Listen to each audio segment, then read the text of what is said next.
Hello there, welcome back to Team Fortress TV. I'm Sideshow, with me is Bren and Kaidus, and we're going to be tackling the grand finals, the grand finale, and it's Perilous Gaming up against nameLess. Possibly, you know, if you were coming into this, that would have been the grand final you would have predicted. Possibly not in the manner you would have predicted it, nor the games before this as close as you would have predicted it, but that's the situation we find ourselves in.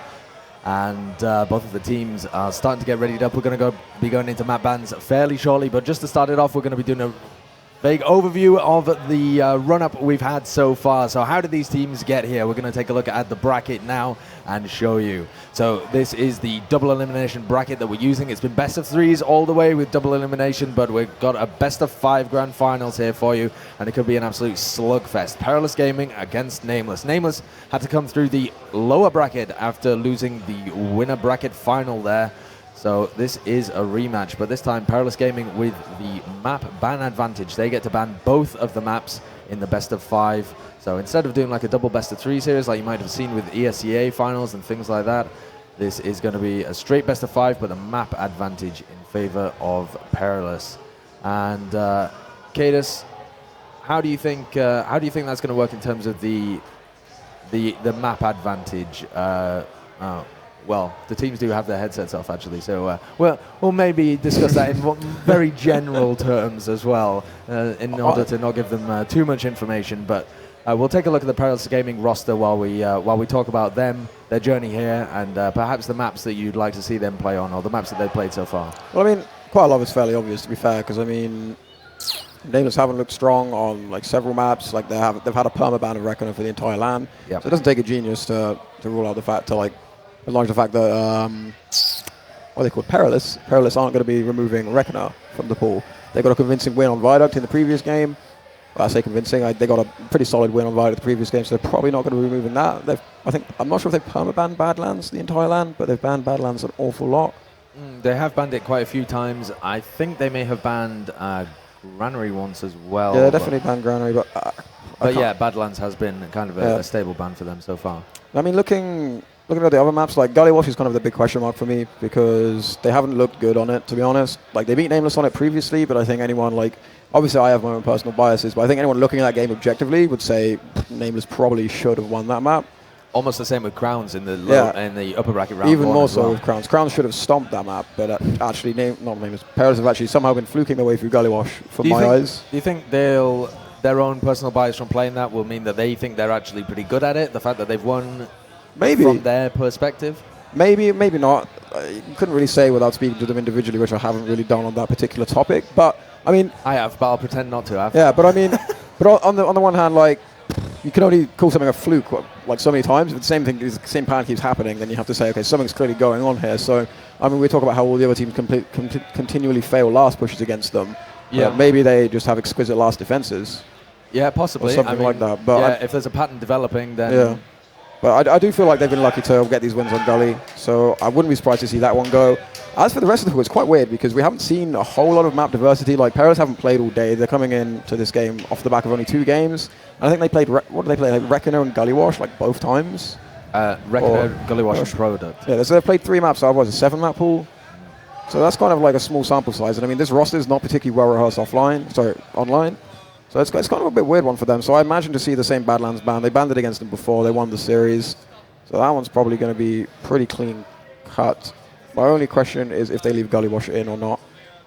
Let's take a look at the nameLess roster now, and we'll talk a little bit about what map you might ban instead of Gullywash then, if they were to keep Gullywash in the map pool. Which map do you think they might ban in order to get an advantage over nameLess? Do you think they might just decide, rather than picking one of their weak ones, to pick one of nameLess's supposed strong maps, even if they haven't really seen it be that way at the LAN so far? Yeah, I mean, I could see them taking, I don't know, like something like Process or something. I've seen Perilous ban Process earlier in the tournament. nameLess obviously were comfortable. Well, wasn't the most convincing win on Process, but they got the win on Process in the previous fixture against Crowns. So, I mean, Process is one potentially you could see go out. I mean, like Snakewater, Granary, we haven't even really seen these coming to play in any sense so far this tournament. So I think it's going to be more about probably what they're feeling comfortable on than anything else, because they're coming in cold. They probably want to, like, I'm not sure, how does it work exactly with the map ordering? So the map ordering, what happens is that the teams, so Perilous ban the first 2 maps, and then it is Perilous to begin the picking, and then it carries on from there. Okay.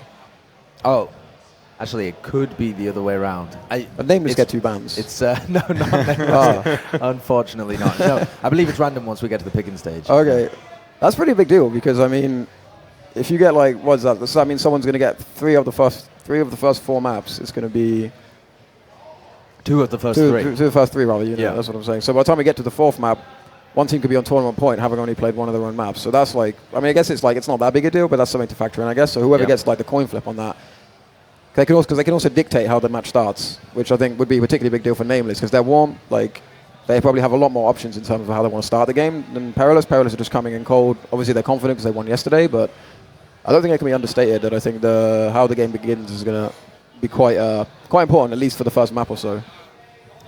Bren, how much do you think it makes a difference, the fact that they're kind of coming in cold? There's a duality to this because not only have nameless been able to practice a lot just before this kind of in the games, they're warmed up certainly, but they also had an absolute like grueling slugfest in the game against Crowns. They was so like slow and grindy. They are probably feeling a little bit drained after that, certainly at the end of the fixture at least. Yeah, I think it's definitely going to, as you mentioned, make a difference for probably both these teams. Coming off the back of an absolutely massive slugfest of a game, you're going to be feeling a bit tired. They haven't had too much of a break in between. It's only been about 30 minutes or so. Perilous going into this. Obviously, you want to have a little bit more of a warm-up than the 30 minutes of MG that they're getting in now. So whether or not it affects them is we will see. But as for nameless, I'm sure they're all used to. I mean, all of them have LAN experience before. They're all used to playing in LANs. I'd imagine this is nothing new to them. So, I can't imagine it affecting him too much. I think for the first couple maps, it's for nameless, like the advantage of having played away today. It's an advantage for them, but as we get later on in the series, it's going to be tougher and tougher for them because obviously then stamina actually becomes a factor. But right now, I'd say they're in a sweet spot where they're warm, but they're not exhausted. So you see here that it's actually Perilous that banned both of these maps. It's just that our system requires them to pick in order. So that is Perilous that have banned both Badlands and Gully Wash. So as you said, the Badlands ban coming in, as it has done quite frequently this tournament. And they've also banned Gully Wash despite beating them in the upper bracket final. So that's it's a bit of an oddity. I don't think you'd see that happen many times, like if you ran tournaments again and again. But it certainly makes sense in this context. Now, nameless do get the first pick here, so they're going to start it off on Snakewater. That's an interesting one. I mean, obviously, I was having some conversations with them previously. I can't say I was 100% expecting this. I mean, it is one of the things they discussed. Like obviously the Gully Wash ban. I think Perilous would fess up to the fact that they've been pretty fortunate to get their wins on Gully. But starting on Snake, it's a map we haven't seen either team play this tournament, which is kind of interesting. Perilous now picking Reckoner as the first map. That's kind of an obvious one, but I actually don't think that's going to be as... people talk about Perilous and Reckoner like this is like some landslide they're having because they obviously had the 5-0 over Crowns after a really tight Gully Wash game. But I don't think that's actually going to be that one, like, that obvious to call. Because, nameless have obviously not been great on it online. They haven't played it here, but I don't know. It's a new map. It's going to be super tense by that point. Second map of a grand final. I think that could be a really, really strange game. I couldn't call that one at all. Yeah, Reckoner isn't like a map that Perilous have a ton of experience on and have some sick strats for. It's just that they seem to have more experience and are more comfortable with it, the maps. And it's the difference that is letting them be comfortable on Reckoner. But if that one goes out the window and they take both of the nameless maps on nameless's side, then that gives them essentially the victory after without Perilous even getting to the final map. Yeah, nameless picking Process as their second pick. I was expecting Process to be first or second. I wasn't sure which round it was going to be. They played it against Crowns earlier. It wasn't the most convincing performance, but it was actually their first time playing it as a team, and it's a map that I know Stark historically likes, especially on Soldier. He's quite comfortable on it. The team as a whole likes it a lot more than they used to. Captain on Scouts feels a lot more comfortable on the map than he ever did on Soldier. He was not a big proponent of the map for Soldiers. So that's kind of making sense. I think that one will be a really tight one. It could be actually quite interesting to see that one. Product, I think, is where it all comes down to. I think we're going to get to Product in this series, the fourth map, but Product could be the one. It could be the one. Well, it'll only be the one if the team that wins it managed to get the two beforehand. So it really does set them up, though. If product is decisive and it goes then to Granary, I mean, I have really no clue how the teams are going to perform on Granary and Process. Even if I would give the edge slightly to nameLess on Snakewater, I really don't know how things are going to break down on Process. I feel like the soldier combo of Mike and Tech are going to be pretty powerful on Process. They both enjoy the map. Yeah. It's one of their better maps, even if it doesn't favor soldiers, I think. Yeah, perhaps. But I'm not sure. At the same time, like, I think Cohesion can go really, really far on Process for the last pushes, last defenses. And even though it's like a slightly different version of nameLess than we've had for like the past year or so, something they were super well drilled in was really like last holds. And I think I've never seen Perilous play the map. And last pushes and last holds can be quite a funny thing on our Process. So I think that could be really intriguing. But if it goes to Granary, I really think like that favors nameLess. Yeah, like I really feel like actually, the Perilous scouts have never looked comfortable on Granary to me. They always look super like they don't quite know what to do with themselves a lot of the time. And I'm not sure what it is. Like whenever I see them play it, I just always feel like they seem out of their element somehow. I would agree with you in terms of Granary. I think for anybody who is just casually glancing at this and doing some like armchair analysis, they'll be like, oh, but they got Mike and Tech. How can they possibly lose Granary? But I think it does come down to way more than just your soldier combo. It is something that gets played out on Granary, is kind of the soldier advantage that you have. Because it's so powerful for soldier, it is a good map for them. But it is way more than that. In terms of, especially the mid-fights, they can be way more decisive than just what your soldiers are actually able to get done. And I agree with you that nameLess have been able to do that. I think maybe that's also because it plays into Stark's hands a little bit more as that decisive calling pocket, whereas Mike and Tech don't have the same kind of calling style. They're not taking control of their team. Yeah. Way more around kind of costs and Ali, and a little bit of input from Mike as well. I'm kind of disappointed that Granary's appearing so late in the series, because it's actually a game I'd really, really enjoy seeing. And in the best of 5, obviously, you never really know if you're going to get to the 5th map, but I feel like I really hope we get to Granary, not just because we want to see like a best of 5 go the whole way, but I think Granary could actually be like a really interesting game. We'll have to pitch tents if it goes to Granary. I think. We're a little bit behind schedule, but you know, you guys have stuck with us, so that's what counts. We'll be going live into the game fairly shortly. We're getting the players in there, and they're going to get on with it. But apart from Mike, Mike has apparently disappeared, despite my express instructions that nobody was to leave. It's one map default, isn't it? Yeah, that's instant map default. I think that's what it said in the rule set. There's no rules. Don't be silly. Oh, believe me, I've learned how the rules work here. What was it, when nameLess was setting up? You got 5 minutes, boys. You gotta go live when Perilous setting up. Suddenly, it's all just smoke and mirrors. It's all just a hoax, man. It is. It's been fixed from the start. It has. Sideshow was even going through Spud's strapbook on his PC just before this game. Yeah, I tried. That's not a joke, by the way. I tried to edit. What was I doing? Oh, the fundraiser show match that was going on beforehand, and I had to pull up a list. Just hopped on Spud's computer, and he's like, "Get off! So Spud had some secret strategies that are going on there. In terms of preparation for the match, without going into specifics, but how much preparation have you guys gone into specifically against a team? Do you do kind of team-based preparation against specific strategies or stuff like that? Or is it more of a broad, working on your own game kind of thing with nameLess? With nameLess now, I'm not entirely sure, to be honest, because I've never, like here, you can't hear anything they say, like, standing behind them. Like, they don't have to, like, they're not, like, talking loudly. And there's kind of like a lot of background noise, so I'm not really sure exactly what they do in the pregame. I'm not allowed to be on the mumble, so I think they do have like a couple of kind of like themes, I would say, rather than anything specific. They have like some themes they want to try and implement in terms of like dictating how the game is going to be played. Like when I was with them, when I was like main calling for them, we would always like the first phase of the game, we would always like be really specifically tailored to who we were playing and how we expected them to play. But I think now it's going to be more, other than in terms of like how they want to dictate the pace, I think it's going to be pretty like standard. They're going to try and play their game and just get their game rolling most of all. Their game has been whatever that is at this something point. A little bit sticky at this point. Yeah, it's really not looked like. Well, it certainly hasn't looked like classic kaidus nameLess. No. But in terms of their recent online performance as well, you can see the same kind of thing, but it does seem to be, if anything, even slightly more shaky. There's still some errors coming in there. Do you think looking back on it, it may have been better to keep Captain on the pocket roll and Stark on Scout? No, not for a second. Like, it really, like, long term, you could see kind of it was only going to, like, go downhill.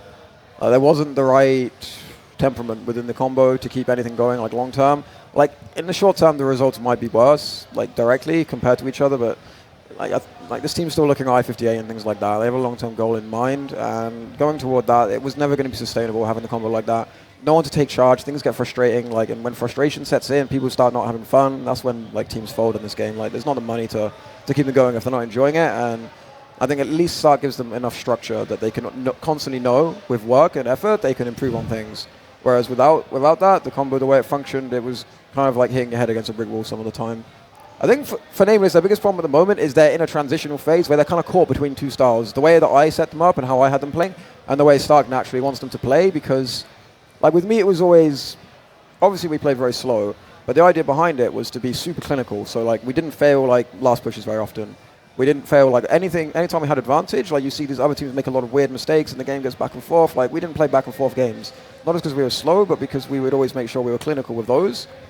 And so the rest of the time we could play slow because we could engineer it so we only ever faced the situations we were comfortable with. But now with this team, they're still playing the same pace of the game. They're still playing slow, but they've just kind of lost that cutting edge, like that clinical way of pushing, like guaranteeing like with advantages they're going to succeed to push. So they play quite slow, but then they don't seize their moments properly. So what ends up happening is like, you kind of saw it against Crowns. They won that game 2-1 or something in the end. But like they kind of, other than the kind of awful play that Crowns were doing, like in like the first like 10 minutes where they actually just didn't do anything for 10 minutes and eventually like, they lost that first bit.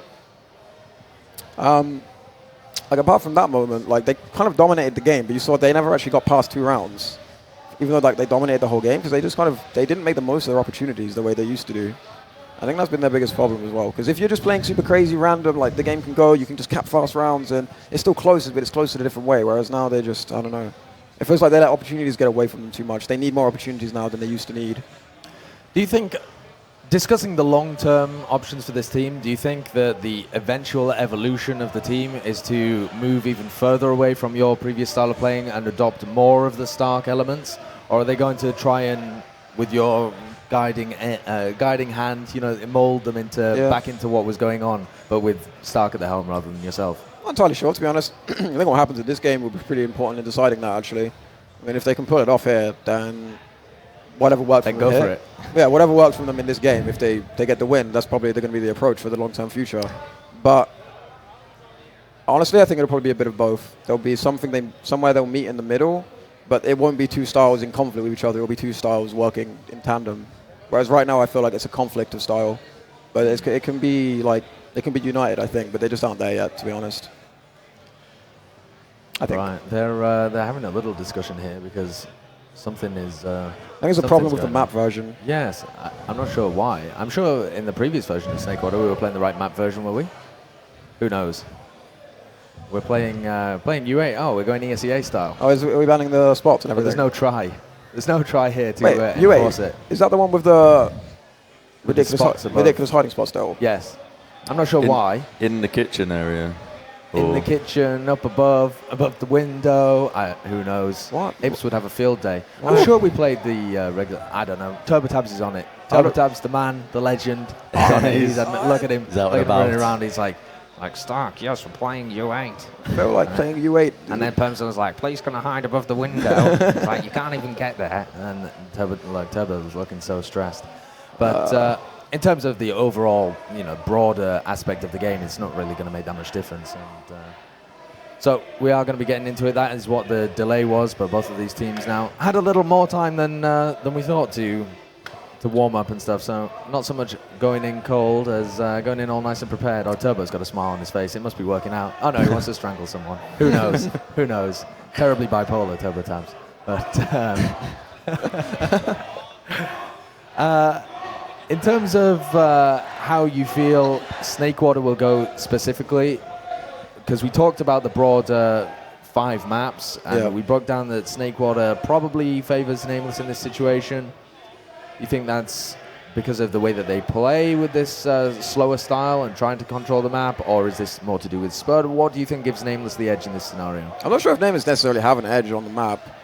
I just think they just have more experience on the map. They'll be more familiar with more situations. They'll have like set things that they know how to do. Couple of things that I won't give away. They have like, I'm not sure if they'll come out on Snake, but I don't know if we'll ever see them this tournament. But they have a couple of things, like some quite interesting things they may or may not do that we haven't seen before. Triple boosts. Yeah, in triple hiding boosts. spots. You know, the TF2 equivalent, that kind of thing. Things that you may not have considered doing before that they might try, relevant on Snake War as well as other maps.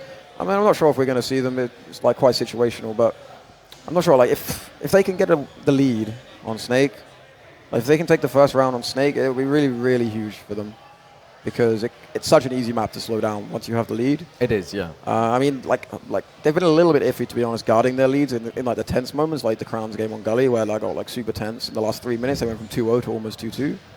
But I mean, they kind of experienced that once now. We kind of spoke about like a way of approaching that, where you kind of defuse those tense situations right at the end. So I think if they can get the lead, like the first mid, the first round, I think, I don't want to go as far as saying nameLess need it, but they kind of need it. Well, it is their map pick in terms of which order it comes that's in why as well. That's why I was quite surprised it was the first one, because it seems like kind of like a neutral map to me. Yeah. Like if it was the you third, want to start out strong. Yeah, I'm not sure why they didn't go for Process as the first map, to be honest. Obviously, like they know something I don't, or they have some like intuition about it, the game, that I don't. But I wasn't expecting to see Snake being the first map. I'm kind of surprised by it. Like it's not like, I don't think it's like a disastrous decision, because we were kind of like flipping coins a little bit, because we knew they were going to ban Gully, and honestly, that's the only map they've looked Would you pretty decent on. Would you not say Snake Water suits nameLess more than Perilous? I would normally, but just because of your playstyle as nameLess, like it's quite slow, methodical. You know, don't really make mistakes often. Snake Water, when pushed into last, that's all crucial key points you need to hit really to get a successful last push. Yeah, like ordinarily I would, but I just haven't been convincing enough so far in the last couple of weeks. I mean, if I had to pick who I think is going to win Snake War, I'd go with nameLess right now. But I don't think it's going to be like, it's not going to be like first map out of the blocks, you know, wrecking them kind of convincing. I think they might just kind of limp over the line or something like that. I could totally see them winning it, but I don't know. If I was there, I probably wouldn't have gone with this decision for the first map. That's what I'm saying. Well, they've already gone against their coach. This wouldn't be happening if you were in there with them. Well, if I was in there with them, then everything would be different. Captain would be on Pocket, Star would be on Scout. Everything would be a completely different game with a completely different approach. Well, that was also what I wanted to touch on just for a moment while we have a little bit of time, is just that... we don't have any time at all. Dodge that one. We'll have to save that in between map 1 and 2. You guys can guess in chat what I was going to go for there. But anyway, we are live. This is our first map of the grand final. This is nameLess against Perilous Gaming. And it's going to be on CP Snakewater.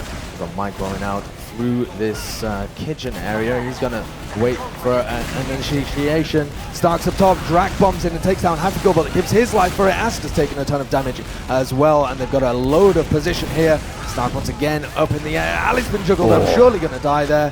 But Kos and Tech have managed to get out. Can Thalash get anything for that? Oh, that was Ast actually, but no, he cannot.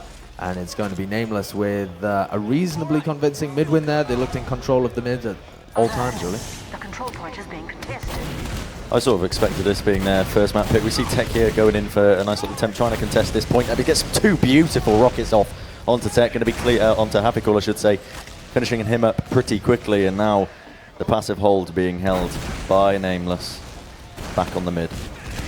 They are indeed. They have one down. There is an opportunity to go for some kind of sack from Perilous. They are getting pretty far forwards there. Tech just spamming on this lower entrance, and Mike has already got in from top, but hits a nice shot onto Drac, but unfortunately is going to die there. They get the pick on Stark though, and so this again makes it 5v5. They pop it out. Tech is going to skip jump forwards over the top, see if he can force out Permzilla, but Perm has taken about 100 damage there and hasn't had to use his Uber charge. So Perilous throwing something in there and it just didn't work. They've expended their Uber and Permzilla has one ready to go, and their back is against the wall on second. I really don't know why Kos popped there. Like, he popped a lot earlier than like when you called it. He popped like halfway through Sorum. I have no idea why, but this actually looks really good for nameLess. Like, they're taking second for free, and historically they're really clinical. They're a very, very good team pushing Snakewater last. They have a complete structure down of how to do it. Never seen them do it with Stark before on Pocket, but I imagine it's going to be the same. They're going to go in lower, they're going to focus the point.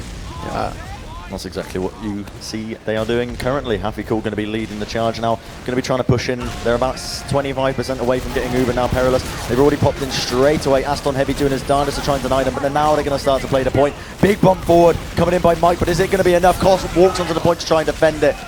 and it is definitely not going to be enough. nameLess the ones to win that first round, and they do take the momentum with it. Yeah, very clinical push into last. Managed to pick up Ale as well, and once he was dead, you know, that's curtains for their defense. Even if they try and collapse on it with everybody, there's not enough damage output really to be able to kill the players on the point. So very quick first round there, under 3 minutes from nameLess. They're up 1-0, and now perhaps we might see a bit more of a controlling play style, but that's after the mid-fight. We'll see if they can form again. Spud hits a huge sticky onto both Ass and Thalash, take the buffs and a bit of health off them. Tech's going to jump up and try and relieve some pressure, and in the meantime, their captain has made his way into kitchen. They've managed to bully them back, and a nice rocket onto Spud is going to take him down. Captain and Thalash taking a 1v1 at this bottom area, and Thalash gets a better end of it, and they're going to be up 6-3, moving forwards here, seeing if they can reply as quickly as nameLess started off. Importantly, it's important that Pump survive in that game. Like I said, like once nameLess get the lead, like Snake's a really slow map. You can slow this down a lot. Like if Pump goes down on that mid, like you say, it could literally be a 1-1 game in a few seconds. But Pump surviving, I'm not exactly sure what we're going to see here. Happy's building the gun. Looks like Mike wants to do something early, perhaps. Mike is going to be jumping in onto Perm. Is he going to be able to hit his rockets? Beautiful serve by Perm right round the corner. Not going to be giving him any room whatsoever. And here we go. Look at Captain playing that espionage class, moving his way in slowly but surely. Or is he? He's shaking his head and going back to spawn, so deciding better of it. Not going to be playing that, so he just goes back and switches over to scout. I have no idea what that was about. I've never seen Captain do that ever before. Like, even consider going for a spy play. Maybe just playing up to the stream, you know. I'm not sure. He knows that maybe he only just realized he wasn't on a sniper. Yeah, perhaps. So he is going to be sniper at the moment. He's going to peek this right-hand side, see if he can get onto anybody, but there's nobody from Perilous even close. They have to switch off Thalash. I think this is pure utility sniping. Captain's not really sniping a lot for nameLess, but something we always used to do was have Stark always sniping on Snakewater last, and it's really, really important for controlling top right, because you only have one soldier over there by default. You see, like, I'm not sure if Drak's there at the moment, but Drak would normally be top right, and then you kind of have the sniper as a backup plan. He actually gets picked, so that's not good. Backup plan gone. Drak checking something. Look at Stark as well. That's another one. Yeah, already they're trying to push in. They need to focus down their sentry now, and they've actually got it down to this push. It could still happen. 2 members of nameLess still currently down. Drak falling to about half HP. They're trying to get the heals in. They're trying to make something happen. Perm does not want to pop, but he's being forced to anyway from the long-range spam. And here we go. Uber going to be exchanged by both these teams. They're going to try and make something happen now. This is beautifully played by both teams, actually. Kaising into perfection. Tech is going to try and take that high ground against Stark. Drak with the forward bomb. He's actually on half health, having to back all the way off. And Perilous, they know they're in a sticky situation here. They're backing all the way off into lobby. If they can try and bait a better fight, that would be much better to push in with. But they're getting all the way back now, all the way onto second. Yeah, they weren't able to get that one out. I think really the force out of Permzilla perhaps could have come a little earlier. His back was against the wall, he was stuck in a little corner, but the soldiers weren't focusing him until just at the end, so they got a slightly worse Uber charge out there, Perilous, than they could have done. And they had Thalash on sniper, gave up a bit too much room, weren't able to make it happen. But I like the entry. It was a very good entry in on the left-hand side. They managed to pick up 2 frags, took down the sentry. They should have been able to commit off that one if they'd taken just slightly more position, but they took a little too long to exchange the Ubers, and the respawners came up. So now they're going to be, again, moving around with Thalash, seeing whether he can hit a headshot and open things up for them. Slowly but surely, trying to find that pick, as you mentioned. Thalash just really, his team is opening the shutters. A lot of spam being exchanged actually, and it's Tech the one falling to half health in the end, and still it's really a lot of pressure on Thalash now. Still 1 round down. This is the first game of the best of 5 between nameLess and Perilous Gaming for the grand finals of Dreamhack Summer. It's really, really making me nervous the way Pump's standing at the moment, because he's in this corner, like he's avoiding the sideline because they're opening the shutter door for Thalash, but he's just in a corner behind a box. If they decided to sack Mike while this was going on, Thalash has him pinned in a corner and there's nothing he can do. He's just going to have to eat 100 rocket and then surf into a fence. I believe that's why they had both of the players up near drop down there, or where the old drop down used to be. But now they don't have anybody, so if somebody tries to sack from the top right-hand side, Tech's moving over there, but doesn't look like he wants to do it, then they know exactly where Perm is. Spud's playing a super risky game. He's like peeking the shutter all the time. He knows Thalash is there. I think he's trying to spam him back, but I mean, you just shouldn't engage that. Like, if no one peeks at angles, Thalash is not going to do anything for 10 years. Oh, brilliant shot by Thalash, straight into the cranium of Afikul. And that is one frag that they are definitely going to play off as they look to push all the way in. There's another one, Drak falling as well. Lovely headshot as well coming out as they're really trying to just spam out Perm once again. The sentry getting absolutely crushed in the process. Perm going to be popping it off. Another headshot straight onto Captain. There's some very, very quick frags in very quick succession. Starkey having to jump all the way back. The sentry gun just getting spammed so much. It's finally going to go down from the long-range artillery spam. Stark with the big jump forward. Can he get any damage off? He's right up in the air. The point starting to get played a little bit, but still, they're trying to play these frags, and Perilous, they look like they're coming on top. They've already got one frag, but they're losing a lot of players. Spud hits a lovely direct onto Ast. And there we go. Perilous once again backing all the way out. The problem there was that they weren't able to focus the point because the sentry gun was there. Again, they got a great initial part of the fight. Mike is in. Spud hits a double. Oh! The triple! Oh, the triple. He stands up out of his seat. That's what is up. Spud destroying there. The triple air shot with the loose cannon. What on earth? I mean, Perp died, God. but so Perp's dead, so they got a full advantage. I mean, it was a sick play, but like actually got the pick on Perp, regardless of I all honestly that. was just looking at the triple air shot. But I mean, up till now, like Perilous have looked, it's kind of favouring that, like nameLess, in the way we talked about before the game. Like they're looking really, really weird on his last pushes. They're engineering the advantages really well, but then they just don't quite have the cohesion to see it out. Like they have 2-3 picks on each push. But they're actually not making it work so far. But this is going to be an advantage. So this is like, you know, potentially around for them, and if they're not making it around, this could turn into a frustrating game for them. Yeah, this is something that you have to be able to execute. They have to get this one because their previous Uber v Uber pushes have been pretty decent, so they have to get it once. They have an advantage. Sentry gun goes down instantly. Spud taking a lot of damage. They have to play the point. Spud Stark jumps in, and they're going to get it anyway. Oh, good lord. You really have to question what Spud was doing there. There was no stickies on the point. Like, I've harped on about this in previous casts before, but in 2016, you have to sticky snake water point. Like, that's the way teams have become clinical pushing it, is they've just learned how to focus the point, and I didn't see a single sticky on it. Maybe Ali had quicker bombs or something, I didn't notice, but I didn't see a single sticky, which is a really questionable decision. The score 1-1, 21 minutes remaining in our first map of the grand final. And Ali and Spud once again exchanging a bit of sticky spam. They're trying just to soften each other up so that they can get an engagement. Neither of these teams going hell for leather on the mid-fight, but it's going to create an opening for themselves and then engage. Tech jumping up. Spirals off away, and Drak now going to engage, contesting Mike for the high ground. Hafikul and Stark coming forwards on the left-hand side, pick up Tech, and Captain dueling Mike on the high ground as well. Spud has fallen though, and Koss has taken a ton of damage. He's going to be able to dodge that one though, and the rest of his team are able to flood across the point. Permzilla is going to conserve his life. Hafikul and Stark escape with him, and Perilous come up tops. They just didn't commit on any of the frags. They had so much damage. Mike was on 70, almost full HP Scout was challenging him, but then just decided to turn around and run. I think some of them are lacking confidence on that engagement because they really could have had that if they just decided to commit at the right time. Stark is in cheese right now, taking the fight against Mike. He's stickied out. This could be a frag on Stark here. Yes, he gets pressured down by Thalash. That gives them a pick to push into last, and the sentry gun is not yet up, so let's see where they try and initiate from. Again, trying to slow push on the right-hand side from the defender's perspective. Hafikul on heavy this time, and he really hasn't taken that much damage so far. Still pretty heavy, but Permzilla's getting spammed down. They're trying to go for the force on him. He's going to be able to get back into spawn, but this should open things up a little bit. They've had to pop off the Uber. Now they contest the point. Dalash got a fair amount of cap time there, but this Uber going to be much better for nameLess. Those two frags now are actually free for nameLess. Starkey did trade in the process with Mike, but look at that. So many kills already on the side of nameLess. They'll be happy to just walk onto that second point now, cap it up. The only really saving grace is the fact that Koss did manage to get out alive, so he is going to have that very, very slight, about 25% advantage, 20-30%. So you can potentially work off that, but it really has to be executed to perfection.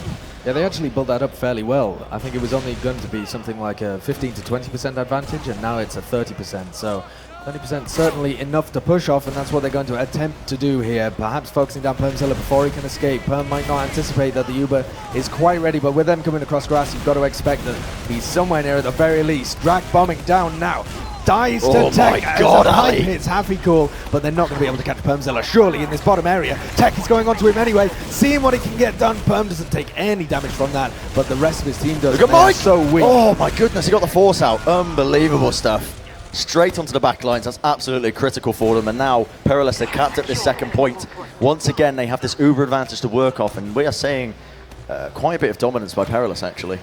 They do have Thalash on Sniper though, so they're going to have to push in with a slim Uber advantage, or just wait for this Sniper to get a pick. I think they'll probably just let it settle, because they really don't have a significant Uber ad, despite the fact that they're building it up fairly well with Ast here. They'd have to start moving pretty much now. They'd have to start taking lobby.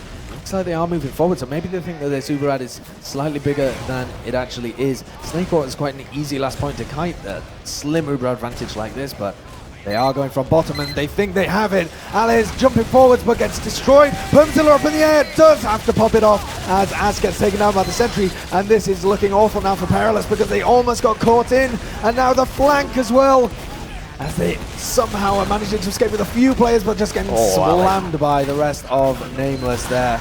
Wow. And that's what happens when you push with an Uber advantage that's just a little too small. I was going to say that even if they got further behind Uber than they should have been. Sorry, the Ubers were less advantageous than they should have been. But even if they'd been the full advantage that Perilous could have built, there was still not enough time for them to focus the point before the Uber would come in for nameLess. So that was a really, really, really strange decision.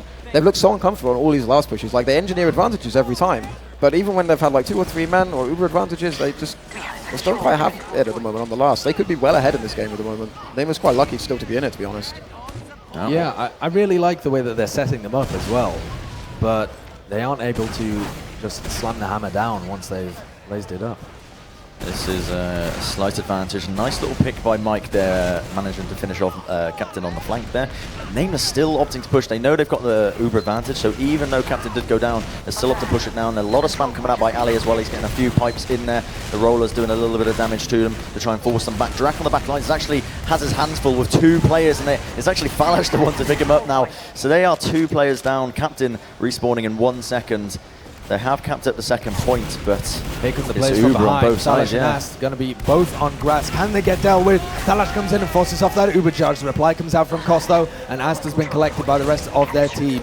Looks like nameLess are going to get out from this one just for a moment and then re-push because they have not got enough cap time on this point. This could be really bad here for Perilous if they get captured. Oh, it's Captain really low down in the pit. Going to be able to chase down Cost perhaps. Cos on 40 health is going to be able to escape out of there, but it's going to be nameLess that take control of second back. They're looking ready to push last. Are they going to commit with this? It looks like they want to go already. Jack, oh my god, what an air shot straight onto him, completely denying him out of the sky, and that is going to hold off any attempt that nameLess were having there. Nice little sack attempt.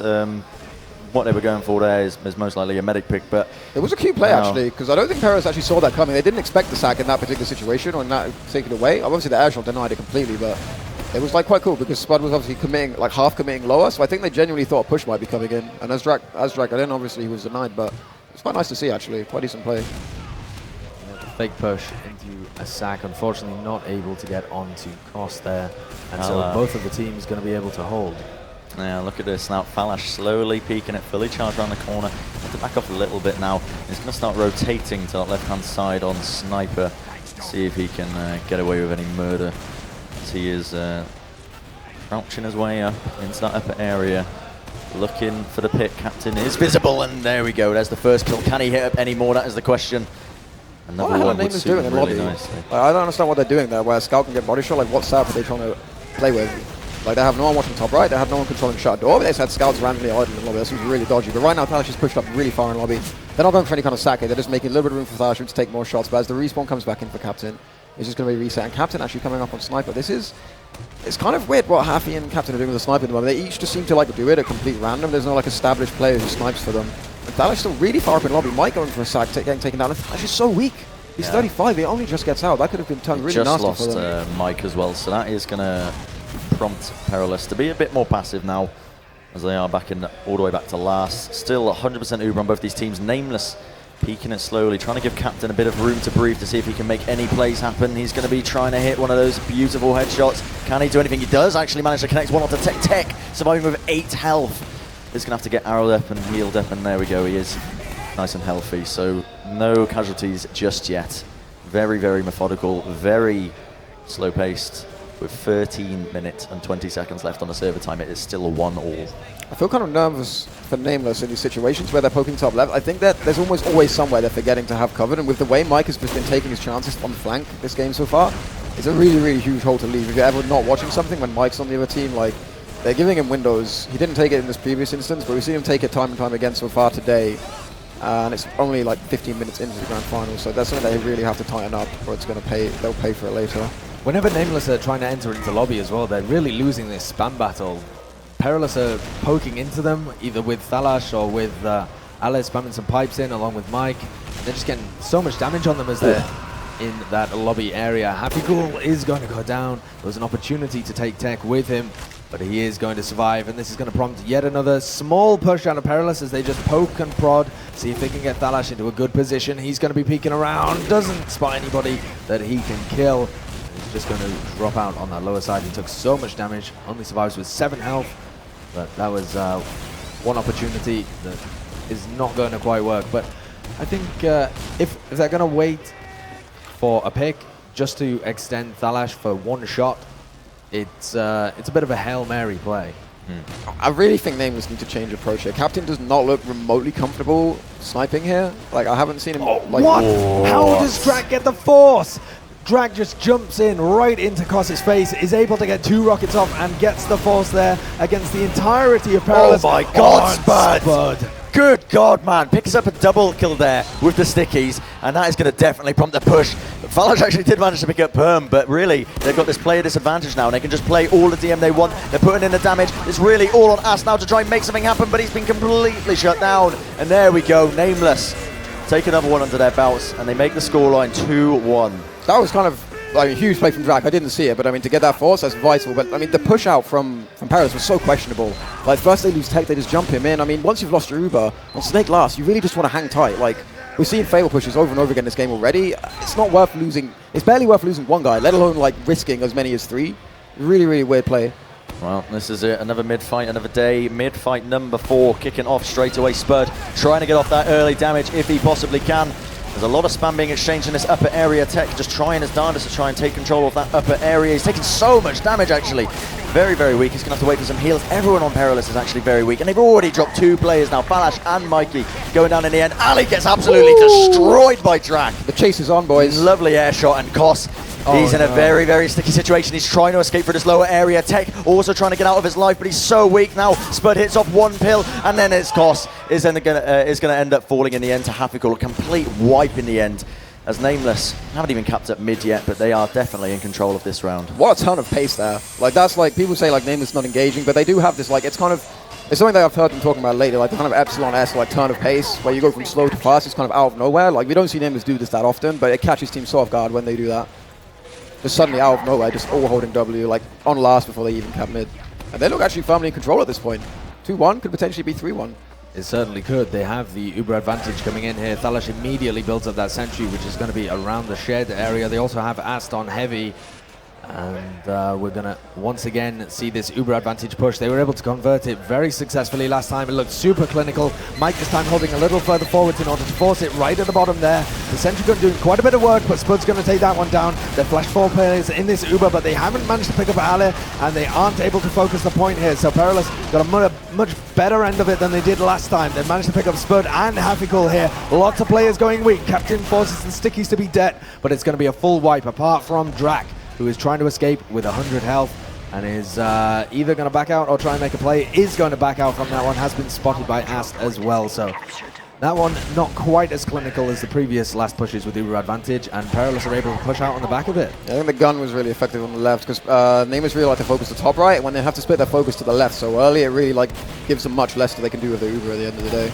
Well, 9 minutes left, 100% Uber advantage on the side of Perilous. They're looking to play this through the kitchen area, trying to basically take it without any casualties if they can. Drak is currently behind enemy lines, trying to cause some havoc. Hafikul in the forward spawn, a sniper as well. He's peeking it. Is he going to be able to hit? He's waiting for Koss to just enter his sight lines. I don't think they spotted him, but they finally do, so he's going to get spammed out.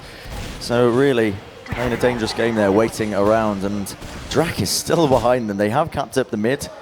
They haven't popped the Uber. Yeah, but Mike knows. Mike's just exchanging rockets with him, occasionally picking up health kits. I mean, it's 5v5 at this point.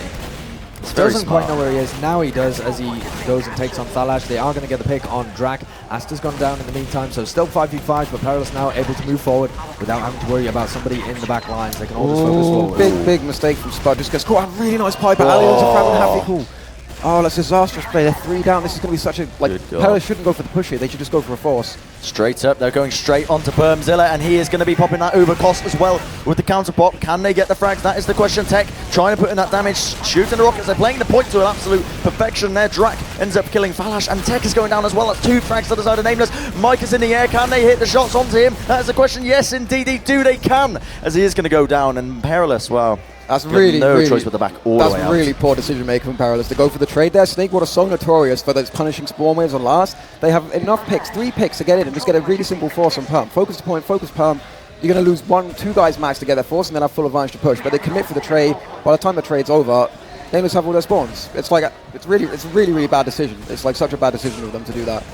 Well, they throw away an excellent opportunity to set themselves up to draw this one level, so it is going to be 2-2 still in favor of nameLess. Perilous in control of the map in terms of this round and the territory that they own. They have got mid, and they'll be looking to push into second here with Thalash on Sniper. They're getting really deep into grass here. Like, a scout's in. Is he even seen? Do they see him? Well, they see him now. He sees a pipe in his face, but Thalash is just getting so much room to peek there. I mean, there's no one for him to shoot, but Ash could have just run under there and flanked, and then they'd been in a bit of a sticky situation. Stark is thinking about taking the counter side, perhaps just peeking forward, seeing what intel he can gather. And their team is set up without a counter sniper, but with a fairly decent idea of how to shut Thalash out if he tries to go for it. See stickies all over window as well in case Mike or Tech try and go for that classic kind of Roma bomb, the tag bomb. Oh. But that is going to be Thalash picking up the frag onto Captain. Stark jumps over, trying to get some intel of where they're pushing. Sees cost, pops it off the Uber charge, and the reply is going to come out. They are going to be trading Ubers here and perhaps dropping out through window or something like that. Spurt. Good God, just completely denying Tech with that air shot now. Here comes the attempt now, jumping straight in. nameLess trying to pick up the frag. Stark just managed to get out on a sliver of HP there. Happy Cool is below the point, is going to get cleaned up by Mike in the end, and this is definitely going the way of the Perilous boys right now. Even though they popped off the Uber and traded it, they have got so many frags. 2-man advantage right now. They need to play this slowly and carefully. Captain on heavy, getting completely spammed out. If they can get that heavy pick, that's going to be absolutely beautiful. Indeed they do, as Falash is the one to pick him up with the body shot. They're just playing the point, walking onto it. Is there any denial from nameLess? That is the question. They're trying it down. It's the spawners are here. I think it's too late. nameLess have somehow defended it. Spud, what a god! Oh my goodness. That's an unbelievable save there. Oh boy. Wow, and Perilous beats that one just because they weren't able to play the point with enough people as well. There was only Mike stood on the point, and he was trying to clear the stickies, wasn't able to. Spud gets on the point just in the right moment. Oh, Mike! Good God, man! How does he do that? He just jumped straight onto Berm and picked him, plucked him out of the grass like a flower in spring, and there we go. Straight away. That has turned the tide of the battle for Perilous once again. It certainly has. With 5 minutes remaining, we're starting to get down into crunch time here, and mistakes like that could very well cost you the round. He's got a 40% advantage there, Cos, and Hafiko is going to be sniping with Captain on Engineer. That is the last point that they have to try and pick. Once again, Thalash on Sniper. Really loves sniping on Snakewater. But I think he's been unfortunate in the situations he's found himself in. Although, like here, he spawned because they were going to be defending mid with disadvantage, but then Mike just goes in and just kills Palm instantly. So again, he's kind of stuck on Sniper as they have a new advantage toward last, which is not what they want. But Palm hasn't built this.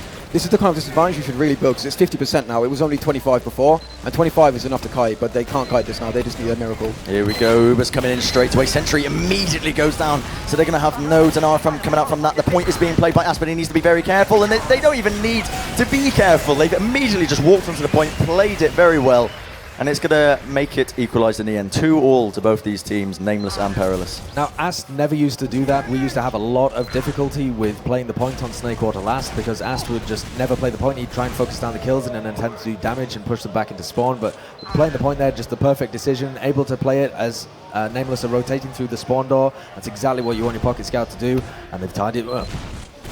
Now here we are, another mid-fight, kicking straight off. Ast taking that high ground, trying to spam them out. Here comes Tech, jumping forward, straight onto Perm. Can he hit the rockets? Is actually missing a few of them, and he's going to get taken down in the end. Perm taking a lot of span in the process, and they've actually dropped 2 players. Ali with a lovely pill onto Spud, going to be bringing him straight down, but it's equal frags on either side. Perm is on such weak health. He's on 10 HP in that kitchen area. But Perilous, they're backed all the way out. They know they need to. What's going on? Do they not see Thalash there? Stark actually flanked as well and took down Kos in the meantime, was able to come right behind them, come up through window, and picked the Perilous medic. Thalash is behind right now, I'm pretty sure. Like, Yeah, he's stuck he behind is. between them. He's going to try and get a spawn cam, I think, or I'm not entirely sure, but they surely know he's there. They're searching for him in storeroom. Gonna try and go for Spud, surely. No, takes the fight with Drak instead. Drak hits a brilliant rocket there. Mid-air rocket takes down Thalash. That's a really nice wasn't able pick to as get well, Spud. because that means Thalash can't be sniping on second. He can't be any kind of interference. Second is almost gifted to them. Ass is currently building a sentry. They're going to get second completely for free. They can just take this straight in. And they'll certainly attempt to with a 70% Uber advantage. It won't quite be 70% by the time they push.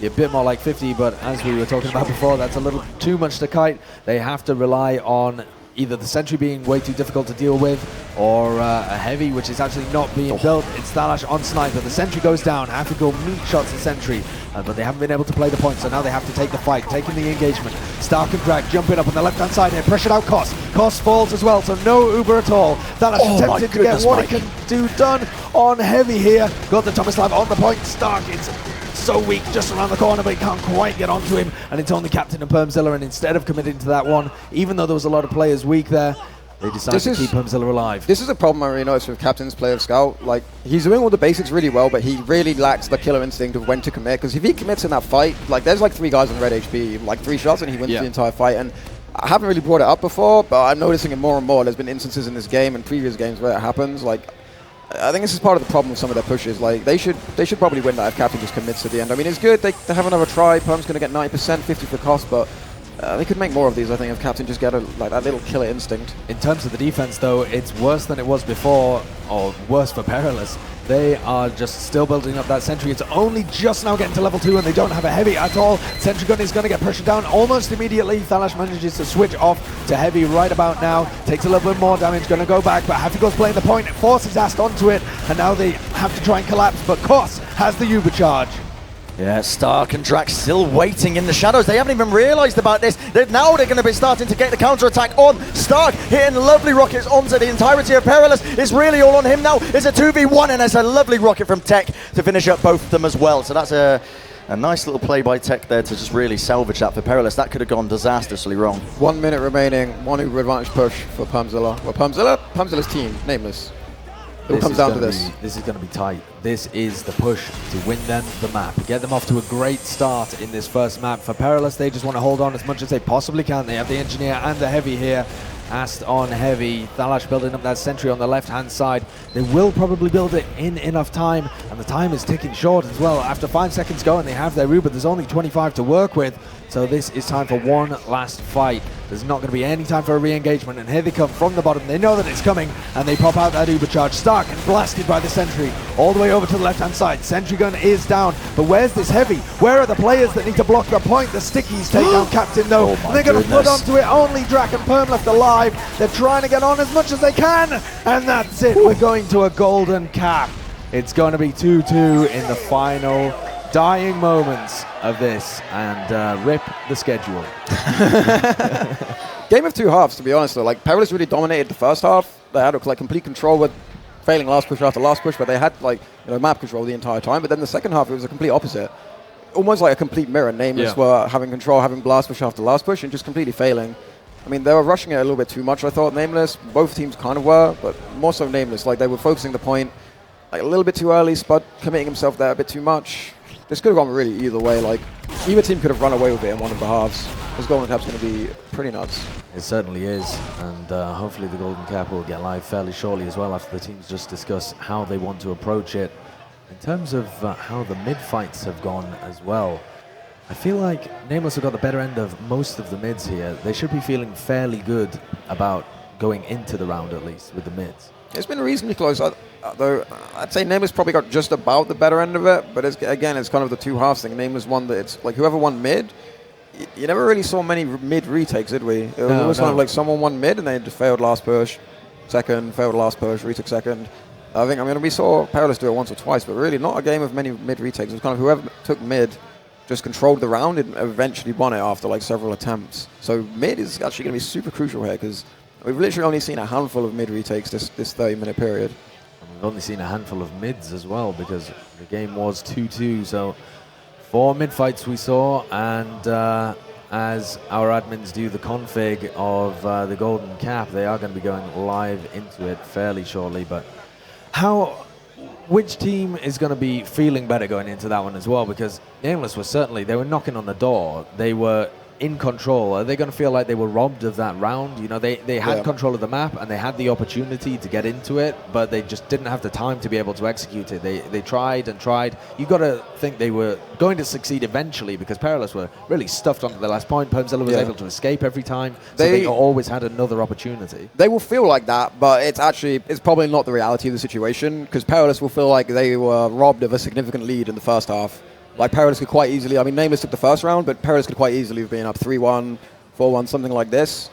So, like I say, it's a game of two halves, but emotionally, right now, nameLess will feel like, you know, they kind of threw it away at the end, and they did to an extent, but you could just as easily say Perilous threw in the first half, but Perilous will probably feel better about themselves going into this. And here we go, we are going into it. This is the golden cap that is going to decide the first map here in our grand final between nameLess and Perilous. Bren, let's take it away on the mid. Straight away you see a lot of spam being exchanged. Tech opting for that high ground. Happy trying to basically deny them off with his scattergun. Drak is actually jumping very far forward into the kitchen, causing a bit of chaos in the back of Perilous's mind, the possibilities of him being there. A lot of spam. Here comes the soldier aggression now as Stark has moved forward as well. Ali actually the one to finish up Drak in the end, however, was not really paying off whatsoever. Perilous falling very weak as well in the process. Captain on no health at all, 23 HP. He's actually getting chip-shotted across the map by Ast. So there we go, 2 frags already. Can they make it a third? As Stark is trying to escape with his life. Happy Cool also very weak, is going to pick up that pack, but Perilous, the winners of this first mid-fight. Ast came up huge there, big denial onto Drak as he tried to bomb in, and then Stark took a ton of damage on the left-hand side at the top, had to drop back. Permzilla wasn't in a position where he could arrow him for the next 10 seconds. Took Stark completely out of the fight, and when he was able to re-engage there, the Perilous had already taken so much space that they had picked off Captain as well. So, unfortunately, they weren't able to get back into that one. I'm really not sure about nameLess giving up second there. I mean, because the mid was quite drawn out, so Perm actually had Uber by the time they were like falling back out of lower. By the time they rotated back to top lobby and had re-healed everyone, they actually had been no cap time on second, and they definitely could have contested it, and you really don't want to get stuck on last, like in a golden cap. Look at this one, they're actually trying to come back outside. Dragged so high up in the air, is just going to get shot out of the sky by Ast, but now they've generated 2 picks, and Thalash respond on scout rather than sniper, just giving them the dukes there, so there is no sniper for this last push. They're going to have the scout coming in right at the end of it. Both Ubers are up for both teams here, and whether or not they're going to go for a force or just a full commit, it looks like a full commit from Perilous. They pop out the Uber charge from Permzilla much earlier than their own. Ali going to bomb forwards as well, but they've got Stark in the backlines to deal with. Thalash is on him, but this isn't looking good position-wise for Perilous unless Mike and Thalash can come up big on the flank here. They have got the pick on Drak and Stark on 1 HP, but this is still so drawn out and messy, it could go either way. Yeah, Perilous just going to back all the way out. Ast did get that exit frag onto Stark, as he was incredibly weak, but yeah, they knew they couldn't play that. If they strung that out any longer, it would have been just even more casualties for Perilous, and they would have just given it up second. They're going to be able to hold on to their medics, both of these teams, so we've got 60 versus 70%. Not anything that they're going to be pushing on, but it sets them up into a position to either generate a force or run an off-class, something like that. So we'll see what Perilous's idea is for cracking the last defense, but from what we were talking about before, it could just take a few attempts like this for Perilous to eventually get the round, and they don't have the comfort, nameLess, of being able to throw the round away and reset at a mid-fight. This is it. This is the map. So at some point, they're going to have to either push out or bait Perilous into a situation where they wipe on last. They could wait 8 minutes, have the round timer reset. Yeah, true. It's always a good option. They're pretty good at that. One thing, just like... I hope not. Just like, oh, Mike's actually going in for a sack. Okay, he's been sent straight up into the air. Oh my goodness, that was too close for comfort. I was balls of steel by Perm. Yeah. Like, really, like... But then again, if he pops that, the round is just lost, pretty much. Maybe, not necessarily. But like, this is what I was going to say. Captain's back on sniper. I really don't want to see him on sniper anymore. He's not hitting much, and he's actually dying a lot. Like, by peeking, he's getting like killed by Thalash relatively often when he snipes. He's going for peeks and just dying. Like, the reason Perilous had this push before was because on top of Drak's sack, Captain got caught out on sniper. I don't feel like he's contributing enough for the risk it's actually giving for the team at the moment, because he's dying an awful lot on it, and really not justifying it with the damage output or frags. Stark goes spy. I assume to check whether Thalash is running sniper there. He's going to be able to see that Thalash is on that. Sniper class going to be peeking the bottom area at the moment. Captain is going to engage him in a 1v1, so Like, Captain's not even playing with buff right now. He doesn't look comfortable at all. Like, there's another sniper on the field. How can you not be playing with a buff? Like, this isn't really good enough, honestly, at this level. But Thalash is certainly playing with the buff, and he's getting his team to open up doors for him, see if he can create an angle or something. He keeps seeing just like sniffs of players, but not able to really get anything going. He's going to rotate through lobby to the left-hand side perhaps and see if there's anybody over there. He is going to know that Drak's on top. Drak always plays on top there, but this is the shot, not able to get that one. If he gets a pick on Drak, it really opens things up. Oh my god! My goodness! Oh, dropped! To a roller from Ali, my god! Was that a pipe or a roller? A roller, I can only assume, because he was only on 15 health anyway. I don't think it was a direct. It doesn't really make much difference either way, but... That is absolutely critical now. Perilous are in such a good position to push this. They can just wait for the spawners, wait for the buffs. They got 100% Uber, and they can take their time, and this could potentially, is really all on this now. They're letting nameless. Perm spawn. Yeah, they are. I wouldn't have let Perm spawn there. I would have gone, like, as soon as Mike spawned, I would have gone. Before, like, now everyone has buffs. They have the gun. I don't know if they had the gun before. They had the gun before, right? Yeah, they But did either way, everyone has buffs now. Those buffs are going to be huge. Like, I'm not saying Nameless can defend this for sure, but they have a lot better setup to defend this now with buffs than with Paris having 5 guys. Yeah, I believe they wanted Thalash to go back into spawn and switch over to scout as well, so they're just going to try and make this one happen. Oh, tech falls as well, though. Captain is going to be able to make this 5v6 with the Uber advantage. Sentry gun falls, and they are looking tentative. They don't know whether to commit on this one. They're going to bomb in, see if they can get out Permzilla or something, but again, Hafiko cleaning up in the end of these fights, and Perilous beef, a great opportunity. Paris need a coach, man. They wouldn't make that mistake with a coach. And Cosmo actually got down. Cosmo actually died. He's getting spammed out heavily. Is managed. Oh my goodness, that was so close. Well, it's a clean retake on second for Nameless. They have a large advantage per second. Thalash is not up on sniper, so that's one of like the hazards avoided already. Like, aside from flanks and Mike, they can take mid here and actually retake control of this golden cap, which is vital for them. Thalash has dropped down behind them, and he's going to be going for the back cap at the same time as Mike engages Drak to stop them blocking. So Thalash is going to be pulling everybody back. Surely going to get a pick on Drak there. Drak are so weak. How are they surviving? He's 2 HP. What the hell, Drak? What? Well, if he had died there, that would have set it to a nice 5v5 situation. Wouldn't have been too bad. Yeah. Perhaps this is going to bait the push in. It doesn't seem likely. It's completely prevented the push. They were going to take mid, well, not for free, but they were going to at least trade Uber for mid. Yeah. But now Thalash pulled them all back. They know Perilous have Uber now, so it's a stalemate on second. But I mean, if you look at where Nameless were 5 minutes ago to where they are now, they'll be pretty happy as Thalash spawns on sniper. Much better situation for them. It was looking like they were just stuck back on their last with no hope of ever getting off it, and eventually Permzilla ended up dropping the overcharge, but they've saved themselves, or perhaps Perilous have allowed them to be saved. Thalash is getting a lot of room to breathe here. He's already hit 1 headshot onto Spud. They do know that they are running the sniper class. Look at him just walking all the way through into green, taking up all this room, getting spammed out a little bit here, but it's really just all this room for Thalash to really try and get a pick if he can, but they're taking so much spam from it. They might have to back off here. Mike. And Thalash had 2 opportunities there to take a fully charged body shot on a scout, but missed them both, not able to do the damage. And that's unfortunate because he was set up in a great position to do that, and unfortunately with the opportunity given. And now he's picking over on the left-hand side, does hit a body shot there onto Drak. That's not enough to finish him off. And so we're going to see him rotating around again and again, just trying to make something happen. He keeps just seeing like glances of people as they cross his screen there. He can keep rotating like this for days though. Yeah, I'm not sure what Nameless are really thinking at the moment, because they're just kind of chilling, and from the POV I have watching Thalash, this is not gonna, like, he's gonna get something eventually. Like, you can't give this kid like too many chances. And they're really not doing anything to contest him. They're giving him grass, they're not really like pressuring anything. Spud's so low right now.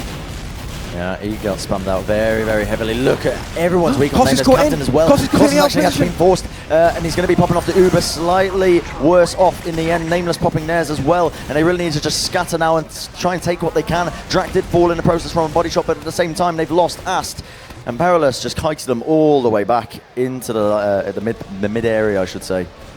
Yeah, the risk of setting up in that situation is that Cos ends up getting spammed, having to dodge into a corner, and then gets forced, but they got out of that situation. Thalash still on sniper. They've kind of reset a little bit. I think Drak's set up, I'm not sure if it's a sticky trap or what, but I think he might, I can't tell if it's a sticky trap or if he's just like putting stickies on the left, but I think he's going to read them, trying to read them doing that play again on the left. He seems to have something set up over there that he didn't have before. He's got them on the window as well, but they have been knocked off. Perilous still moving Thalash around, this time over in Saw.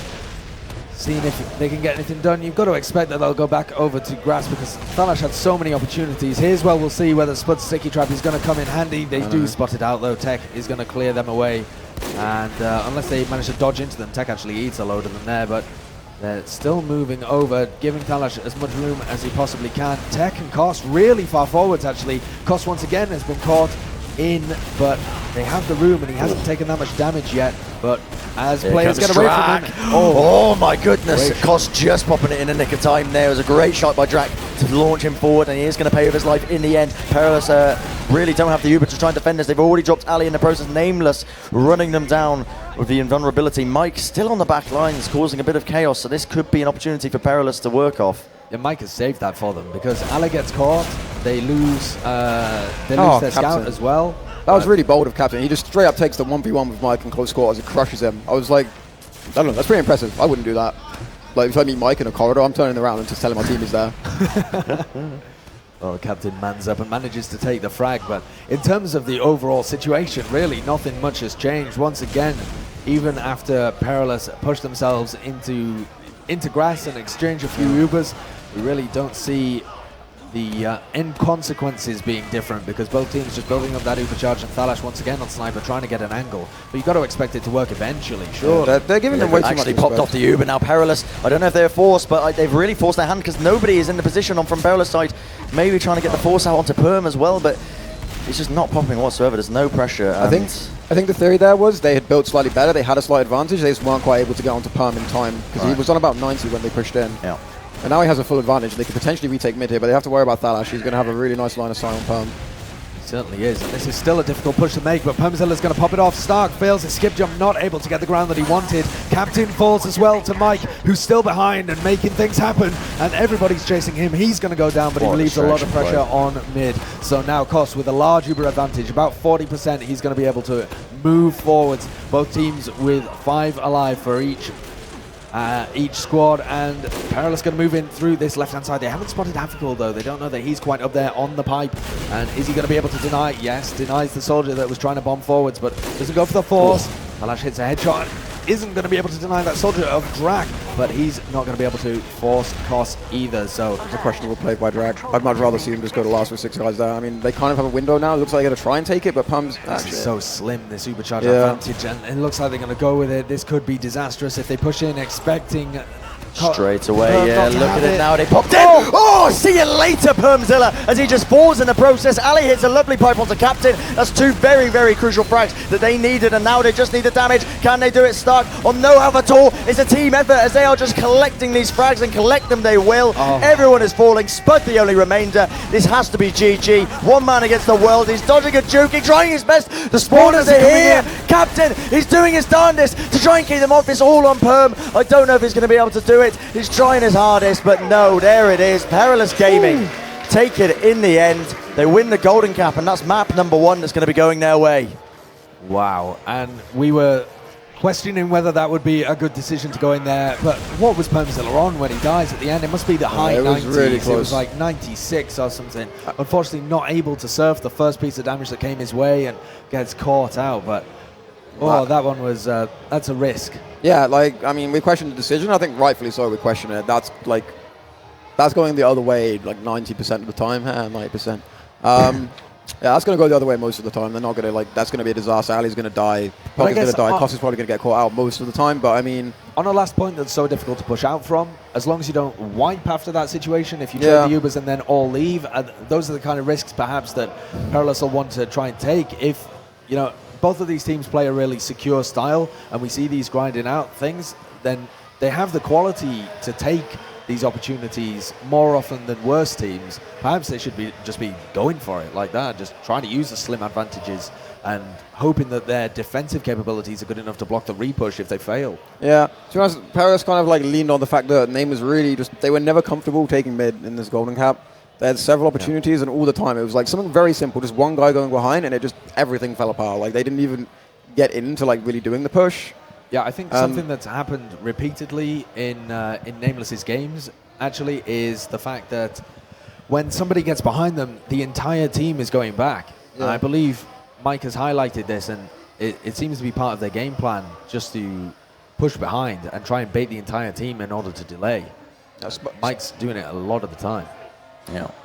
Look at that damage coming out from Spud, though. 310 damage per minute, 18 frags and only 9 deaths. So it was a fairly low damaging game overall as well, so yeah. 310's pretty good. Yeah, Spud brought his A game. Holy hell. Do you remember that hold? Like, way back in, like, the regular time of Snake Water. That hold? Yeah.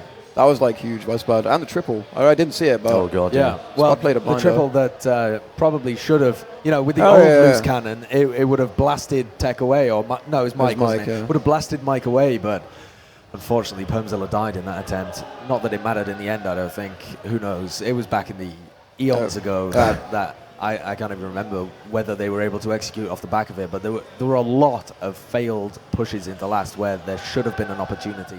And look at the difference in medic deaths there as well. Permzilla able to conserve his life off the back of every mid-fight and every failed last push as well. Yeah. Koss committed way more on the last pushes, but in the end, they both end up converting the same amount. Yeah. Or one more for Perilous. I mean, splitting hairs at the end of the day. I mean, if Perm doesn't survive, they get less chances. But if Perm actually commits the same way Koss did, like I talked about Captain committing, there was that one fight where you see Perm and Captain leaving together at the end. If they commit on that one, then they win that for sure, like every time.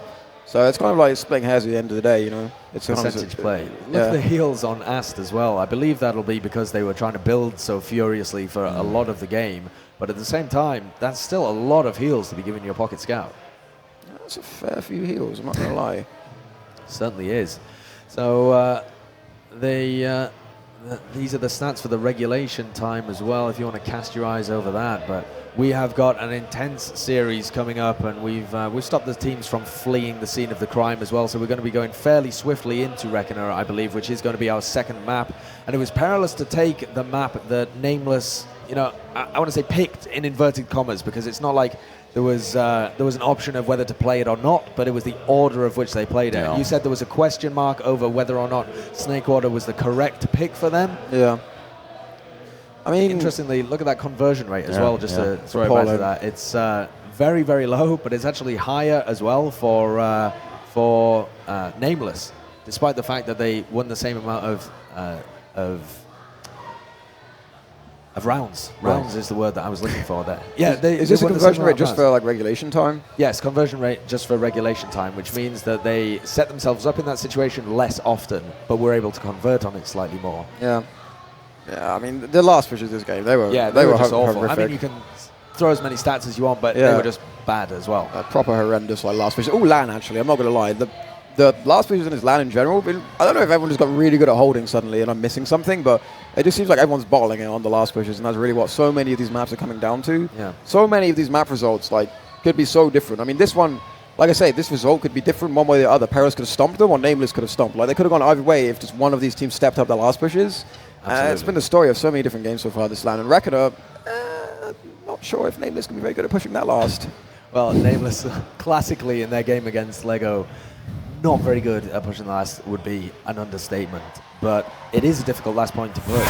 And we are going to be going live with our second map straight into it. It's CP Reckoner. And this one should be highly interesting because we were talking about it before. It is kind of the pocket pick for Perilous, but we haven't really seen them play it that much. There's only one result against Crowns to base it off, so this one could be very messy. There we go, straight away. We see Captain trying to get around that flank angle to try and basically cause a bit of a distraction play. Both teams playing very passively so far, but it's actually Ali to pick up the first. Oh, good God, Ali! What are you made of? He picks up the 3K almost instantly. Such massive damage coming out in very, very quick succession. Permzilla's been caught as well, picks up the lower health kit, and he thinks he's got out, but unfortunately not, just going to delay his spawn as well. He gets a 21-second spawn from there. That is not good. That is really unfortunate as well.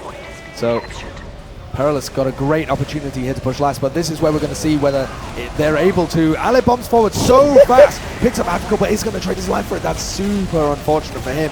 Koss unable to get him, but they are cleaning up all of these frags. All they need to do is start focusing the fight around the point. They need the damage onto Spud as well. As soon as he comes out, they're cleaning up the frags, and that is a super quick round from them. My God. Just over a minute, and Perilous really dominant at the beginning of this one. I really don't understand how Perm didn't get out on second there, because I was watching from Spud's perspective. They were leaving together. Spud had time to stop, air pipe Mike, missed 3 pipes, Then Perm still was not out at that point. He got juggled off the high ground and dropped down into lower, and unfortunately was stuck in lower on about 30 health. Had to get the health kit if he wanted any chance to survive, and by that time, all too late. Straight away, another mid-fight, another day. Spud trying to get off that early damage by spamming those stickies across. Drac also taking a bit of a forward position, getting some information for his team. Stark jumps in, but it's actually Ast who's going to be picking up the first frag onto Happy. Everyone on Perilous is actually quite weak, and they've actually started to wrap around quite a bit. nameLess trying to get the drop on them a little bit if they can. They trade a few more frags. Drac falling in the process. Captain also picking up Mike. So this is very, very, very drawn out from both these teams. 2 frags on either side. Happy Cool just got respawned. Lovely air shot straight onto Stark. You're going to be finishing him up. Tech getting the kill in the end. Captain also eating a rocket. He does manage to get the frag actually. Spud just secures that one in the end, but this fight is still kicking off. There's no reset that's happening. Spud has second thoughts now. He tried to walk into that big lobby area, but now he's going to start to back off. Yeah, there's 2 players down for them. Both medics managed to survive that incredibly drawn-out mid-fight. Tech did a great job of being able to power over the right-hand side to win Perilous the mid, but that one was way closer than the previous one, and you could see that nameLess had adapted how they wanted to play that one. Pushed Drac behind into cargo, and he was able to cause a little bit of havoc as they picked off Ast, who went forward as well. So interesting to see how these teams develop and start trying to contest each other's mid-fight strats, because they haven't played each other on this map in any kind of official history. Yeah, and there's like a crucial thing that's about to happen. There's a part of this map that I personally consider it broken. If you snipe from what's called Toxic, which is like kind of the flank route where Romans tend to hold, you can snipe from a high ground where no one on the second point can actually stop you from being there without fully committing to fight you in that area, and you can just peek it all day. It's where Thalash is going to right now. He can just stand on this high ground, peek these angles like pretty much all day long, and there's nothing nameLess can do other than fully committing their combo to that area, which completely opens up the other side of the map. No, surely you can't shoot through that, and Thalash finds out the hard way, oh not the hard way, the easy way, by firing a shot. He's gonna keep rotating his angle, and Perm is keeping himself well hidden. I'm really surprised that nameLess gave up mid so easily that like earlier on, because they really, I know from the way they scrim, like they really hate the situation against nameLess because of the way that Perilous are able to use. Oh my god, they get a lot of frags here actually. Falash manages to finish Spud. Stark also going to be dropping in the process. Ali takes him down with no questions whatsoever. Perm might be caught out of position here. The team are there to try and basically cut him off, but no one's really going for it. Tech might try and jump him in, but he does have a scout with him to try and basically stave off any of this aggression. But Perilous certainly could have gone in for a force there. They could have, yeah, absolutely. But now they're starting to work their way in. Uber going to be popped off. Perilous trying to basically get any frags they can. Perm just trying to save Drac's life there. Has popped off his Uber as well, and they're actually getting a lot of frags because of it. Tech and Ali falling. Perilous really should start to try to back off to the best of their abilities here. Kos on about half HP is thinking about committing a little bit. I don't know what he's doing. He's trying to basically escape through the tunnel area now, but there's a lot of frags going away off the boys in blue. So really quite a bit of a misplay pushing into last there by Perilous. And Thalash again with this sniper angle. I have never actually seen this sniper angle on Reckoner, but yeah, that's incredibly powerful. I mean, there really is almost nothing you can do about it, like other than like giving up the other side of the map, which is lets the combo walk in for free. Other than like taking a sniper of your own, I really don't know what to do about this situation. I'm actually surprised that they haven't gone back and had Happy change the sniper, because I don't see how else you can test it, to be honest. Yeah, Reckoner is a new map in the season and is still in active development as well, so it's possible that we'll see that change if it does become too powerful, but for now, they just have to deal with it. So Thalash is going to be able to get a little bit of a sight line there, just keep seeing people's legs hopping and hopping around. But he's got all the time in the world. He just plays these percentage plays. You know, if he has enough opportunities, eventually he's going to hit one. Well, here we are. A bit of a stalematy scenario. 100% Uber on both these sides, and they are just waiting for that crucial pick. Falash is rotating all around the map, absolutely everywhere, trying to see if he can finish up one player at least to try and basically crack open this defense that nameLess have set up on second. And now Stark, he's trying to dodge and juke Falash. He did take a quick little body shot, but not going to be falling, and it's really the waiting game now. It's all on Falash to try and get that pick so that they can move in. I would like to see it not be all on Thalash. I'd like to see them try and control some area or force Perm into a really predictable position and then send in a sack from this left-hand side as well, maybe while they have Thalash there to control the sight line. But instead they just seem content to rotate Thalash around as much as possible, see if he can eventually get it. But I mean, he's never going to get a position onto Perm, I don't think, because Perm is just playing behind that forklift so well. I mean, he's never given himself away. He's got the rest of his team calling exactly where Thalash is, the angles that he's peeking, and he's able to keep himself hidden. So the best he's hoping for here is a pick onto Spud, perhaps, maybe even Star. But if they send in a soldier as well, they still have Thalash to defend on the mid-fight. When the soldier's bomb ends with his death, Thalash just can't quite find an angle there. And we're going to keep playing the rotating game. I'm really not a fan of what nameLess is doing at the moment. I mean, I'm not a big proponent of like doing kind of crazy things when you're on your own second down and round, but like Perilous have 1-0 and they have a sniper that they're really comfortable playing with in this situation on the map, and they're just standing there and taking it, and it's like they're never going to work anything. Like Perilous aren't giving away 3 kills. Thalash is not overextending with his plays for like with his peaks. Rack almost craters off of a balcony. But yeah, they really, like, I don't know why they don't try something like just a spy or something or counter sniper. It's just like it's a ticking time bomb at the moment. This is only going one way eventually. Oh, never mind. There we go. There's one frag. But I mean, they're not really going to do much with that, are they? Though, like they can try and push mid now, but it's not going to go well for them unless Perilous make a huge mistake. They're counting on like 2 or 3 mistakes in a row consecutively from Perilous to actually take over mid at this point. His Drak gets completely shut down straight away. Mike with the quick action air shot right into his face, and he just gets completely munched in the process. And now, well, it was a nice little sack attempt. It looks like they're going to send in a counter-sack though as well, because they've got Thalash switched over onto Scout now. They're not going to go with the sniper play anymore. They realize that Spud went so weak there, literally down to 3 health, but gets healed back up. So we may be seeing them rotate a soldier into a position. Mike and Tech both able to go for those bombs. Whichever happens to be in the better position will probably go for it. We've seen Mike more often than not going for the sacks for this team as he comes over towards the toxic area. And Permzilla still playing around this forklift area. They don't know whether there's still a sniper on the field. I don't think there's. Mike deliberately shooting that sticky onto Koss. It's like he's playing football and just trying to pass Koss the ball. It's been going on for about 20 seconds. Sorry. Sorry to cut you off there.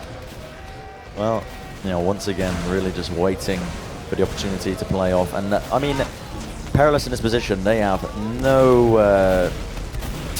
What's the word I'm looking for here? They don't want to push. They don't have to push whatsoever. They're a round up. They have the advantage in their hands. They're holding you, but there's no reason to make mistakes that nameLess could play off potentially. So I mean, the safest thing to do is to really once again get Thalash on one of those off classes, or maybe try and sack in Tech or something. But we see Ast now going all the way very deep. Manages to pick up that frag onto Drak, but at the same time falling in the process. So this is a bit of room to breathe. 5v5. A scout for a soldier. I would have liked to see them sacking the soldier there that was with Ast. Ast committed through, manages to trade. That just opens things up even more. The fact that Ast is distracted them means that they're not spamming the entrance. Mike was there, he was ready to go. I would have liked to see them sack in 2 there, once they already had the pick secured on Drak. Yeah, because the trade for Ast was like guaranteed pretty much at that point. Like you wouldn't see Ast running like that unless he knows he's getting that frag. Yeah. So like it was for sure like a 1-for-1 trade, and then it's just a one-man sack again today from there on out. Kind of weird because we're approaching the halfway point in the round timer now, and this is where it starts to get a little bit like iffy for Perilous. I mean, obviously they can just take a trade when the clock runs low, but they're like there's still 20 minutes left in the game clock, so at this point it starts to become viable for nameLess just to chill. Yeah, oh, that's 2 very, very quick and easy kills for them. Well, maybe not easy, but it's going to be definitely what they want to Drak, finishing up Tech, and Mike also falling in the process. And now nameLess look to play off this, rotating straight into mid, already trying to get onto Koss. Uber pops out as well. Koss going to be popping his off to try and save his team. Ali getting a little bit of a flash there. Ast trying to basically run down one of the scouts. Can he get him? Indeed he does. Happy Cool is going to fall.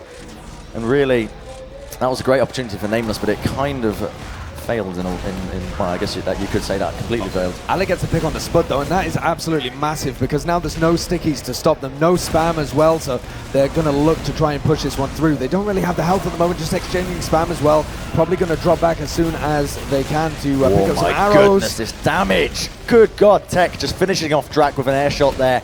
And really nameLess, they have to back all the way out. Perilous are already going to be capping up this second point. And they're going to have a very, very slight, about 10% Uber advantage. Not enough to really work off unless they really tighten up their execution, pushing into last. And that's Ale finding the better end of Spud. He was really far forwards there, Ale, but he knew that he could get the kill. He was just juggling him into position, managed to finish off the frag.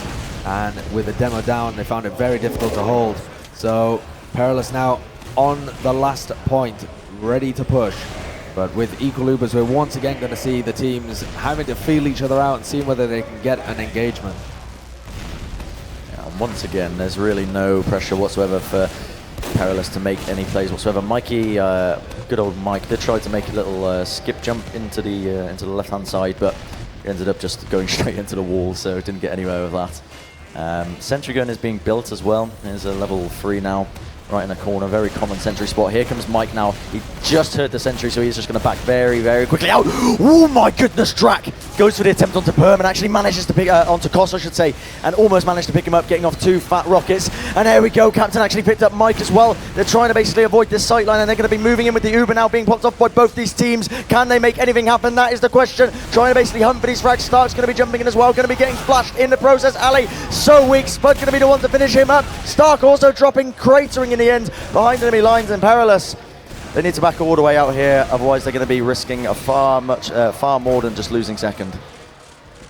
They could have tried to commit another player to that though as well, and still been able to hold on to second with Ali spawning, and try to bait them out into a push, but instead what they've done is just make sure that there's another stalemate situation and they don't have an off-class or another method of breaking that. So again, I would have liked to see, as the fight gets messy, as they back out, they just send a soldier in. Just one more player to throw in, just to see if they can make anything happen. And if not, they should still be good to hold on, because Ali got quite an early death with his early spawn. We're seeing the Drac Spy. This has been in the bank for months now. Drac's always asking to play Spy in PCWs, and we always tell him, you just wait for a big game. No one's going to see the Drac Spy coming. I'm not joking. This is a real thing. And now he's bringing it out. He's 1 for 1 in his lifetime on Spy. 100% record. He's going for 2 for 2. There's a scrim, but that's not the point. Oh, here we go. He's uncloaked. Oh, he could get. Oh no! He's just. Oh, that's so unfortunate there. Koss manages to get it. That's that frag on Ast. If that frag on Ast doesn't happen, they don't come out of lobby there. Yeah. That's like, I mean, I guess you can't blame someone for killing the opponent player, but Koss Drac is 100% record just there. So Captain is still on heavy as him and the rest of his team defend on Reckoner Last. The score is 1-0. Perilous in the lead on this one. They're already 1 map up in this best of 5 grand final as well. They came up through the upper bracket, so they have the advantage in map bans. They forced it onto Reckoner, which has been the pocket ban here so far. For nameLess, and they've got to pick onto Stark. What are they going to do with this one though? That is the question. Moving in slowly but surely, trying to get in through that left-hand side. They're building Falash a little bit of space to try and see if he can pick up another frag to try and push into with. And Falash is just kind of just waiting around, just scoping every now and then. They are looking for it. It's actually Mike who's going to be falling to captain of all the people. And now Perilous once again backing all the way out. They do not want to risk anything whatsoever. It's getting into really dangerous territory now for nameLess, because I mean, that's really dangerous, but like, I don't see them getting out of this situation anytime soon. They've been getting stomped on mid so hard. Like, I could see the situation ticking on for another 6 minutes and getting like a mid reset before Perilous even like do anything close to committal. And even if it is a mid reset after all of that, they've looked so wonky on the mids. This is really, really dangerous territory for nameLess, I think. They're so far out of control in this game. There's been 2 times, though, where Koss has gone down into single-digit health as nameLess send in a sack onto him, so perhaps they'll be content just to do that one. As Mike goes in, trying to get a force out, gets dragged down to 7 health, but not going to pop the Uber out of Permzilla. But these counter-attacks out from nameLess have been the ones that are closest to working, as Hafikul went out previously to that. So Drac bomb out. They tried him on Spy as well. That almost worked. So it's been them really, even though they're on the back foot, that might have the opportunity to open this one. Captain just looks so uncomfortable on Sniper. Like, they didn't do his counter-sack there because they have a Sniper, and he doesn't even peek an angle. He just doesn't have any confidence on the class, it feels like to me. And there's no point in being there if he's not going to like peek, because it just means they can't do a sack. Oh my goodness. Oh. Okay, Valash picks up that frag of the half-beat. Ast almost escaped with 1 HP, but Spud manages to finish him up with a roller, hitting off headshot after headshot. Drac actually falling to 42 health in the end. Is going to go back to spawn and get healed up. That is a complete trade there. Both scouts end up falling in the process. And Thalish is going to get something eventually, because so far, I mean, he hit the headshot there onto Captain, brought him down to 2 HP. Now he's getting a bit of an angle on the right side. You would expect him eventually to come out with a pick that allows them to get the engagement at the very least. Whether or not they win it is a separate thing, but Spud as well playing with fire. There's no way that Permzilla's going to dodge into a sight line, but Spud's certainly going to be playing this one slightly more riskily than his medic. Absolutely, and now, as we've been mentioning, Perilous really don't feel any pressure whatsoever. They do try to sack in Mike there, trying to basically start the catalyst for eventually possibly a push or something or other, but really they've actually dropped 2 players now, Tech and Mike falling in the process, so Perilous, they're going to have to back all the way off the second area, unless nameLess choose to not push it at all. They're playing it very slowly, and they're actually opting to not push whatsoever. This is the last stalemate where nameLess can play like this.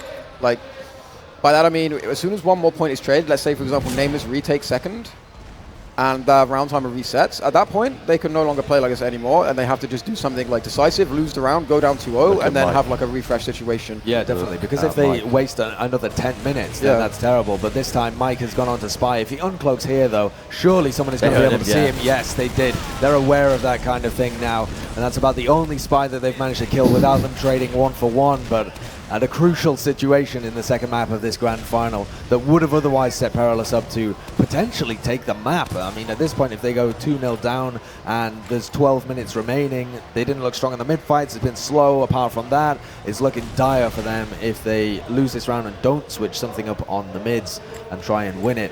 But yeah, as you were saying about the stalemates, it's getting down to crunch time here where they really cannot allow this to happen. But there's only 3 minutes left in the round timer.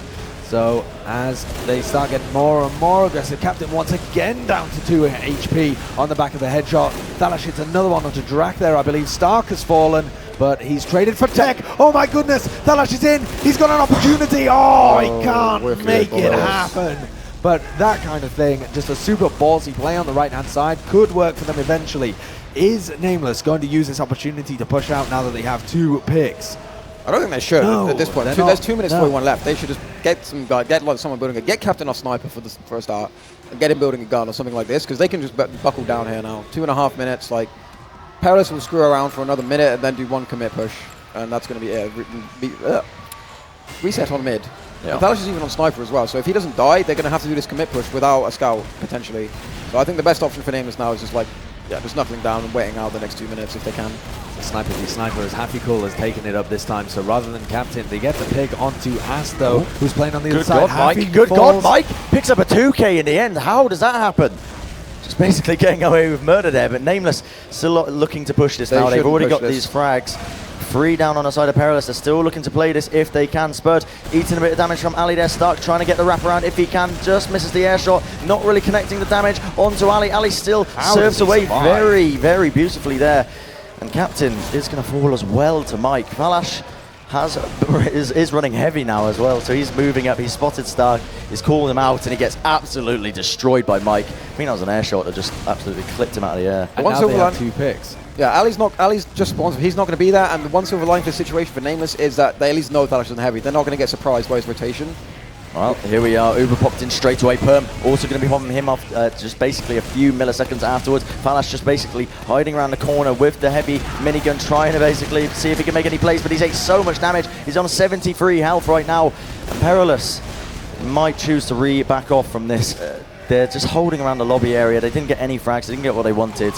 So once again, just backing off into the lobby area. But there's only a few seconds left. 1 minute remaining until the round actually resets. And we go back to the mid-fight. I've absolutely no idea why nameLess don't have something more than a sniper at the moment. It's baffling me. Like a heavy, an NG, anything. There's like 45 seconds left, and they're playing like, they're just having sniper wars or something at the moment. Maybe they haven't looked at the round timer. I genuinely think they might not realised. Oh, Captain gets an almost fully charged shot, and there goes Scott. He goes down, didn't have the Uber charge to pop off, even if he wanted to commit to that last push. And Permzilla now has 96%. Do they push though? No, they're playing for the mid-reset. So they just play for mid-reset. So what the hell were they doing before? Yeah. Who knows? Who knows? That's so lucky. Captain is now up on a heavy when they have a full Uber as well. Oh so my God. Who knows? Who knows what's going through their heads? But they're going to play for the map reset. Perilous can just full commit here with 10 seconds left. Try and play the overtime and just see what happens anyway. But actually just going to play for the mid reset themselves anyway. Yeah, Costa's not even going to be there to heal. They're not even trying. They're saving their logs, boys. Don't give away the damage. Mike furiously typing to them. God, it's like playing against reason. Never engage. Yeah, what's the new one? What's the new one now that you guys call nameLess? I'm not sure, but I think it should be something about Perilous based on this game, to be honest. They're playing that style a lot better than nameLess are at the moment. I mean, the They are round reset's playing it obviously not great, better, but I mean, it's not a great style if you can't commit on the last push anyway, is it? the If commit you never can't even convert. came. Yeah, It never it's even came. truly awful. Right, second mid-fight. Second mid-fight, and there's only 8 minutes left, Brent. Unbelievable turn of events, really. And here we are. The spam is being exchanged by both these teams. nameLess is in quite a bit of it. Stark falling to absolutely no help at all. And he's actually going to fall. Mikey picks up for the 2-for-1 with just one rocket. Can they get any more? That's the question. Yes, indeed, they do. They can. Falash finishing off Drak, and that is 3 immediate frags. They're chasing them deep now. nameLess in a very sticky situation. Mikey now trying to basically get onto the back lines. I've seen him do it once. Can he do it again? He's onto Perm. Gets a 1 rocket, but he's actually going to fall in the end. Gets Perm down to double digits of health. Not managing to pick up that frag in the end, but still an incredibly dominant force of nature on that mid-fight that Perilous were. Yeah, and nameLess get the worst end of the mid-fight, so maybe playing for the mid-reset wasn't the I correct can't option. believe we're back here again within 30 seconds. And I don't know what nameLess are doing on the mids. Like, Drak is still 300 HP, and he's like not even in, and 2 guys are just already dead. They're just kind of clustering around the box, standing there, and then eventually dying because, like, Perilous don't jump on them there. They just spam them, and eventually they take a lot of damage and die. I don't really know what concept they're trying to apply on mid at the moment, but it's really not working, and now they're in a really, really bad situation. Yeah, this isn't the same situation as they found themselves in before, because they can't run out that round time, and they absolutely have to push off last, and they have to win a round. Yeah. So they have to win a round within 7 minutes, which normally you'd say, like, yeah, they've got tons of time, but not if the game carries on like this. Not if Perilous keep running these incredibly low risk, low reward, or low risk, high reward, I guess, but low percentage plays. Yeah. And they're just going to keep rotating Falash in, but yeah. they've got to push off something at some point. Look at Hafigul. Look at what class he's decided to off class to. He's running the spy. Going to be crawling and creeping around the tunnels. Ale's in. Ale went for the Mega Force in. Oh my God! What? He gets it. It's a 2K down No from way! Captain and Permzilla. Perm drops, and this should be the round. Hafigul still on spy as well. What are they going to do here? They're actually going to allow both of the players to spawn as well. No, they're not. They're committed in with the Uber charge. They're going to try and take this one forwards. Hafi still on spy. Drak, the last defender of the point. Captain and Permzilla now both get their spawns, but this is not winnable for them. Happy not going to be able to get it. Perm the last one on, and Ale with the Good god God. play at the end. The double sticky pogo through the mid of Reckoner, and 2 pipes, 1-2, takes down Captain and Permzilla. That is the stuff that dreams are made of. That really is. I mean, that could be it. That is it. They're unbelievable. broken, I think, after this. I don't think they come back from that. Maybe not for the whole series, but definitely not for this map. Unless they get some massive mid result here, but I really don't expect it. They've not looked like they have a clue what they're doing on mid. Perhaps Perilous, though, will play more passive on the mid-fight because they don't want to lose this 2-0 lead now. We could see some kind of mind games going on like that. They should just play the same as they have been so far, though, but this is a change-up from nameLess, trying to take control of their own crate now, and down goes Thalash. Kos looking like he wants to exit this one if things are going badly. Ass goes down as well as Mike, and Kos should be leaving, but they know that Drak is behind, and Drak could absolutely crush this one. Happy as well in for the flank, and this should be Kos going down. He does fall, and surely Ale to follow. And they should be going, oh, hello. Yep, Oop. Ale definitely They're going all to follow, there. surely. The entire team's there in lobby. Good lord. Yeah, they went Christ. for like the 3-man flank Oh, that- onto Ale, and only just managed to kill him as well. They're sorry about that play just now. They won that guy's blood. Oh, yeah, definitely. So here we go. Can Perilous hold on to last with an Uber charge disadvantage? We haven't seen a team hold it with Uber disadvantage so far, but we've seen a lot of failed Uber pushes in. Here we go, though. The Uber in on the left-hand side. They're going to try and focus onto the point, but Tech is there trying to put a bit of damage on. Ale is rotated as well. They still have the sentry gun, which now gets taken down. Stark bombs in. He's done a ton of damage. Wow. Surely going to take down Kos as well. Ale falls, and it's the victory of the round for nameLess. Maybe I should just continually say that nameLess are going to be terrible, and then they'll just do something good every now and then. Yeah. I really thought they wouldn't come back. I really thought they would just get crushed on the next mid, and then that would be the game basically over. But I think it was... did they figure the mid out, or did No, is I this think like it a was fluke? what I said about... Ali's with the roll. Ale with the rollout as well. Not that it really matters because Yeah. he normally does a fairly fast one, and it's not like he dead on himself and killed himself, but he's going to be slightly slower to mid. That might throw off their mid fight once again here, but they have to not lose this one. In fact, Perilous could just go right back to basics and just try their dominant mid-fight that they've been doing previously. This looks like it with Mike bombing in, though. They're starting to commit onto this, but Spud hits an excellent piper and Thalash as well. Thalash actually gets the trade frag there, but Koss has gone down in the meantime. This is looking great here for nameLess to come back into it. If they manage to tie this one up after such a delayed first half of the game, and the god play from Ale, this is going to be crazy. The difference is this time, though, Spud and Drag go down in the mid. It's not a clean sweep.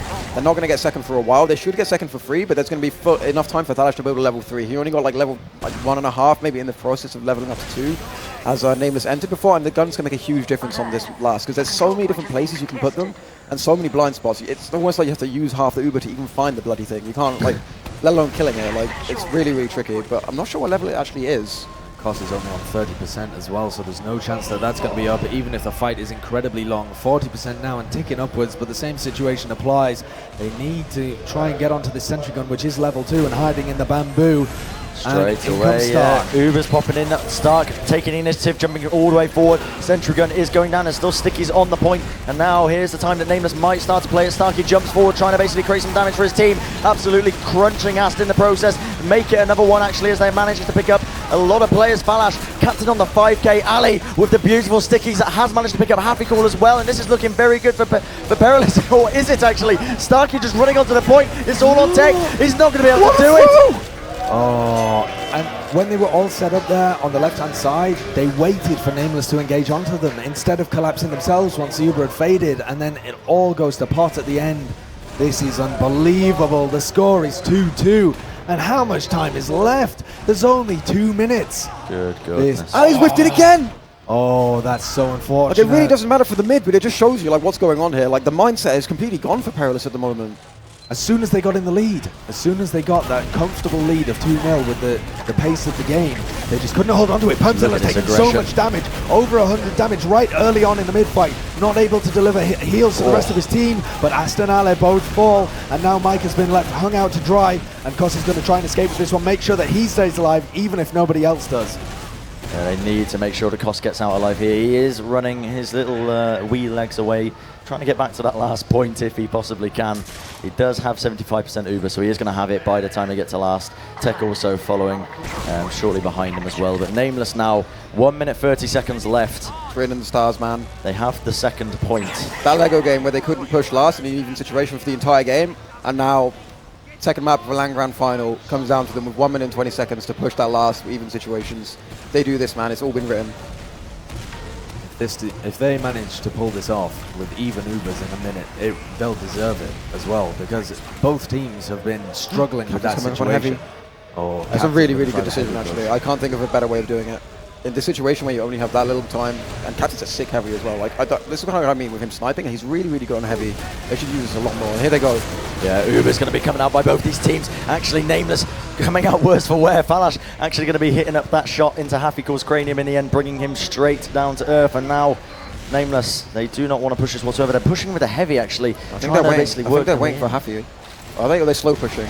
They're slow pushing on the left-hand side, but they know now that Captain Nill's on heavy, and he's only down to 183 health. This doesn't look like a great repush for them. They waited slightly too long there. They realized that Captain was on heavy as well. They have time for one more, though, maybe just.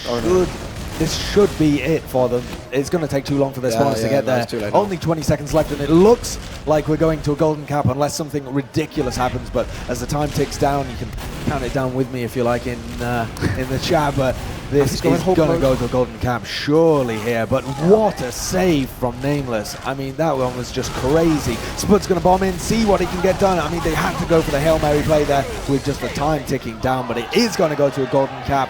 2-2. Goodness me. That's daylight robbery from nameLess there. Crazy.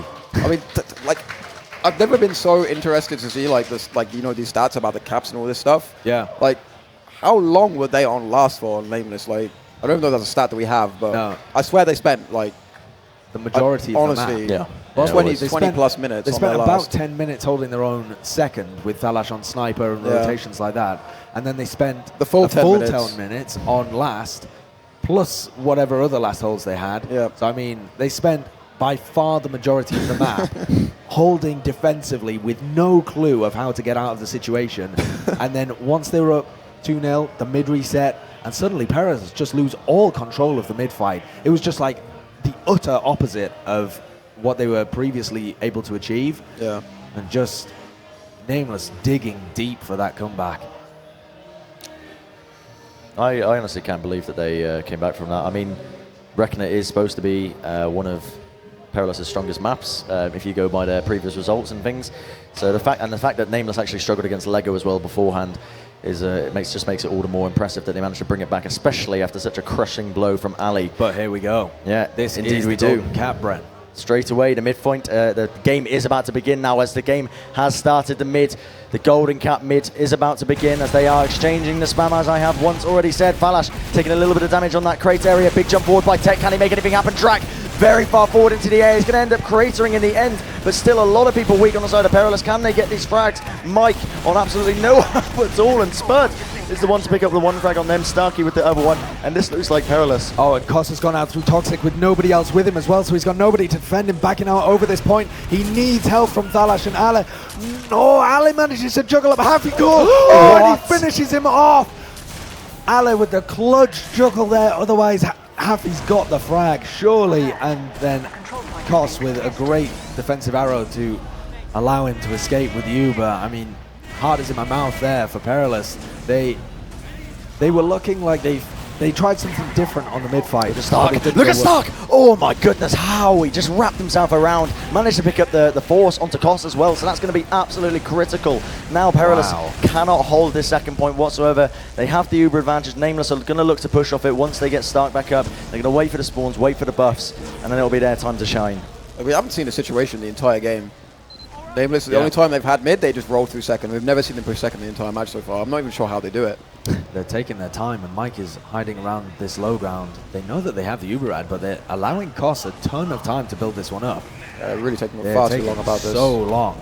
They're not getting a try on last now. Like, unless they get some weird mistake and catch a bunch of people out, they're not getting an attempt on last after this. Well, here we are. A lot of Perilous are actually committing to the fight as well. Ast and Thalash both stuck out. Captain's taking the 1v2, and he's getting the better end of it. Captain wins the 1v2 against both of the Perilous scouts, and Koss on 86%, 90% now is surely going to have the Uber to defend last, but that was a huge play by Captain. Yeah, and he's cleaned them up very nicely. The respawns are coming in though, and the Uber was popped off by both these teams. nameLess not getting anywhere with it, unfortunately for them, as they attempt to just push into the last point. And Perilous, they're going to hold strong for now. They've got the spawners, but this time they're on the back foot, and all it takes is nameLess to get play off one little mistake. They cap this up. This is the game if they win this now. They only need to cap the last point once for the golden cap. And that would be really devastating for Perilous as well, to lose Reckoner, which they had kind of assumed they would win. If not easily, they assumed that was a map in the bag.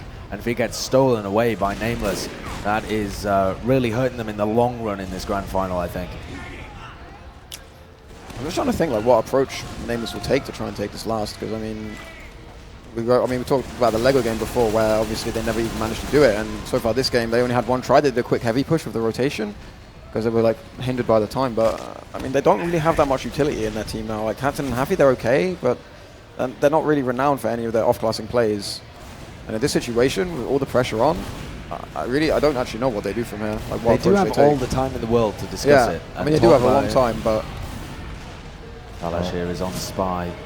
He is going to be able to get over, above, and behind them, practicing his parkour. Oh, he bumps into someone that's horrifically unlucky, but thankfully they got the pick onto Drak either way, so it's going to be 5v5. That pick doesn't really hinder them at all. Are they going to send in a second sack here? Stark is going to blow himself up, and that's both soldiers down. Perilous now looking like they want to go forwards. They realize that they can't get stuck on last all the time for this game, so maybe going to try and push Mike into a situation where he can make something happen, but he's taking so much damage. Not really doable. Tech going to try and commit to this one, but Koss is out as well. Koss is committed onto the point here. Going to have to pop off his Uber charge, and they're going for a dry push out from last. Dry in the sense that it's Uber v Uber, but the Uber not coming out here from nameLess, and that's a catastrophic attempt to push out from Perilous. There's no setup for Perilous at all on last. No gun, no heavy. They're going to get Thanos from Sniper now. Maybe they have time for a heavy. Ass going heavy, but I mean, the sentry gun is really what makes it so hard to push. They have just a genuine opportunity to take the game here, or to take the map. Can Falash hit this shot? Potentially he might be able to. It's really a shot in the dark, but if he can drop Perm, and Perm, I mean, he's the kind of man to pop in early, so mistakes like that do not happen. He's trying to work his way in through that left-hand side. He's going to be popping it in straight away. Running the heavy now, trying to basically deny them off on the Perilous side, taking a lot of damage. He is going to have to back all the way off now and off class, back to his main class there. Hafikul just walking onto the point and playing it all the way. Cost falling in the meantime as well. A lot of damage going away of the nameless guys, but it's actually Perilous who are picking up the majority of the frags in the end. And nameless backing all the way out. They realised it was a failed attempt. They're just going to be happy that Perm is going to get out alive with a hefty Uber advantage. They do have a hefty Uber advantage, but at the same time, they had one last time and it didn't work out for them, despite the fact that there wasn't a gun on the field. And as this time, close. Building it up, it was super close there. I thought Ale was going to fall as well. I think if they got that crucial pick on Ale, and Spud had been able to survive as well, it was a big hit right at the end of the fight. Spud made a crucial mistake. He committed his body to the point, and he wants to be like the hardest guy to focus in the game. He wants to be like further back. He wants to be the guy like looking at the point, spamming it, as all the Perilous players have to collapse onto it. But he decides to put his own button point, but we do see them now taking over the lobby. Time for try 2. 50% Uber charge advantage, going to be about 40% now as they actually enter through the doorway. The Uber is popped off onto Stark. He's going to be committing on this left-hand side. And here we see the collapse, perhaps the dispenser and sentry both taken down. Crucial picks there, and Tech just doing a lot of damage to them as well. Stark down, super weak. Here comes the commit now, but Draken Spud have both fallen. Down goes Stark and Hafikul. They've only got Thalash in return, and this opens them up for a huge counter push as well. They've lost control of second here for sure. Yep. They actually, how do they start with advantage though? Golly. Good God. Very aggressive by him. Just jumping all the way forward. Captain just dodges and jukes around his stickies, and he is going to make it out alive. But nameless now holding this middle point. I don't know why they don't contest this. Like, they're all on the cap. Like, they could easily have walked in far left lobby there. Like, Thalash had just spawned. They had 6 guys on mid. I think they assume that Kos has the Uber charge, but he had to change class in spawn to switch, and so he doesn't have the Uber I was anymore. wondering why, because he didn't die. I didn't know why he was so far behind. So I believe he switched class. That's the only situation that makes sense in my head, that he was about to die to something that was coming in through the spawn door, just had to quickly change, couldn't change his hat or anything like that in order to conserve the Uber. And so nameless here will be wondering what's going on, but in comes the Uber charge, and they drop Stark through the sticky trap. Kos doesn't even have the Uber to pop it off, so this is going to give them an excellent opportunity to push into mid. They're going to be going forwards now with the full Uber. Spud falls as well, so that's a demo and a pocket down for them. Nothing really to contest the point, and they need to start getting the cap time. They can maybe try and move this one forwards with the pick onto Spud, but this point actually takes quite a while to cap. They've given up the whole map. Spud's not getting spawned. They're not going to be able to hold second. Oh yeah, He's not going to get forwards at all either. Yeah, Stark hiding above, trying to basically catch one of the players off guard, but he gets spotted off really quickly. Perilous already moving into this second point. They do almost bring down Drac. Are they going to be able to do it? He's got the health back, and he might just be able to get away, but he's so weak now. Is he going to be able to get out? He's just being chipped away. Look how weak he is. He is, yeah, indeed. He's going to wiggle out there. Just in the nick of time. But this Uber advantage that Kos had is now pretty much disappeared. 15%, or actually 10 more percent, and he's actually got it. Stark goes for the force early on, which is exactly what they wanted, and now Perm is about 1% away from getting it. Here we go. He pops it off straight away. Perilous dropping 2 players immediately. Mike and Ast falling in the process, so not getting that push that they really wanted there. Perilous, they're going to be forced back all the way off to the second. This is the kind of situation where I'd like to see Kos pull out arrow building and really try and build up a huge advantage just based off an Uber trade, but I don't think they're going to be able to do it. I don't think it's the kind of thing that they really think of in the heat of the moment. It's more something that they try after multiple failed attempts. They'll think, right, okay, we'll trade the Ubers and then go for arrow building, but they haven't tried it this time, and Stark is on spy, so he's the one trying to break the stalemate between the two of them, but still really struggling to find an angle, and he is running the invis watch, not the cloak and dagger, so he's just going to have to go back to spawn there. Not enough ammo kits to keep it up, didn't find the opportunity. Oh, here we are. They're just taking it straight away. Yeah, this is actually pretty critical now. If Perilous can play off this correctly, it's going to be absolutely beautiful. They've got down the sentry. Spud, 15 seconds until he respawns. They just need to start to play these frags and play them. They are certainly trying to. Mike coming in from the flank as well. Going to be trying to get that damage off onto Drac, but Perilous already, they do not want to take any risk whatsoever. Backing straight out onto the second point. Yeah, and Permzilla didn't even pop there. Didn't have the Uber charge at the beginning. So they read the situation correctly that they had Uber advantage, but weren't able to get onto him. Here comes Stark though, trying to get onto Kos. Doesn't hit him with enough damage, but Thalash has fallen. Stark has caught him. Oh my god. Oh, he's juking and dodging, but it's not enough. Kos goes down, trades his life for Stark here, and they're going to commit.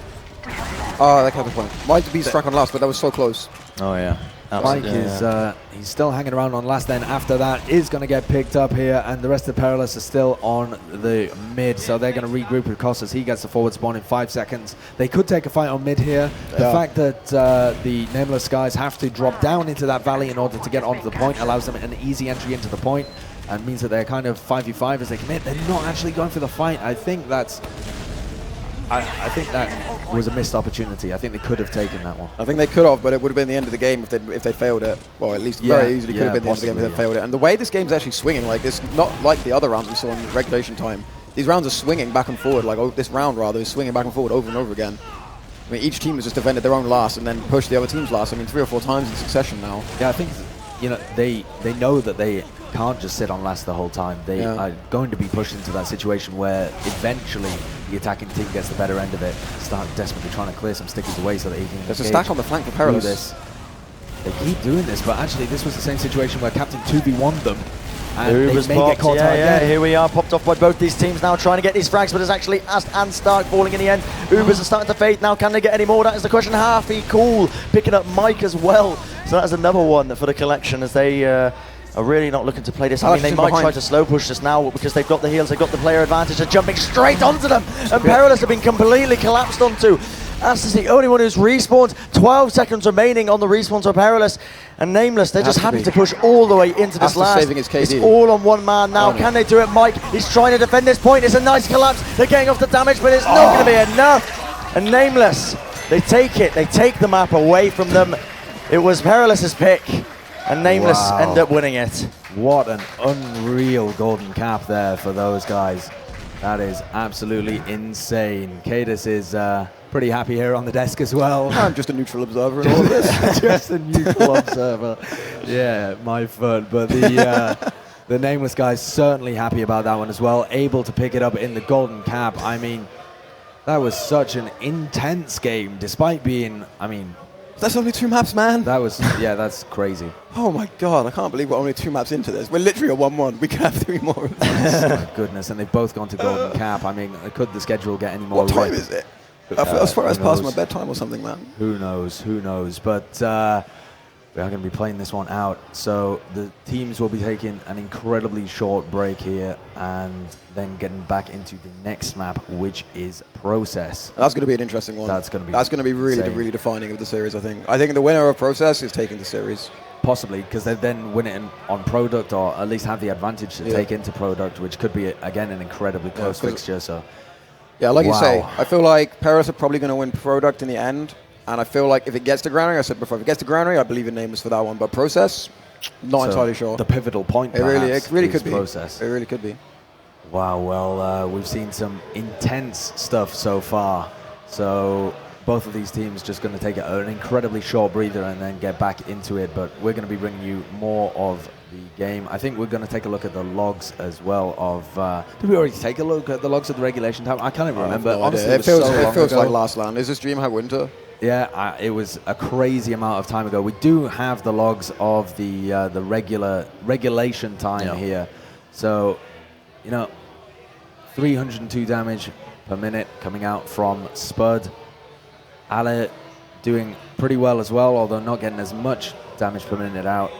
He had that insane play to set them up for the 2-0 that was just unbelievable.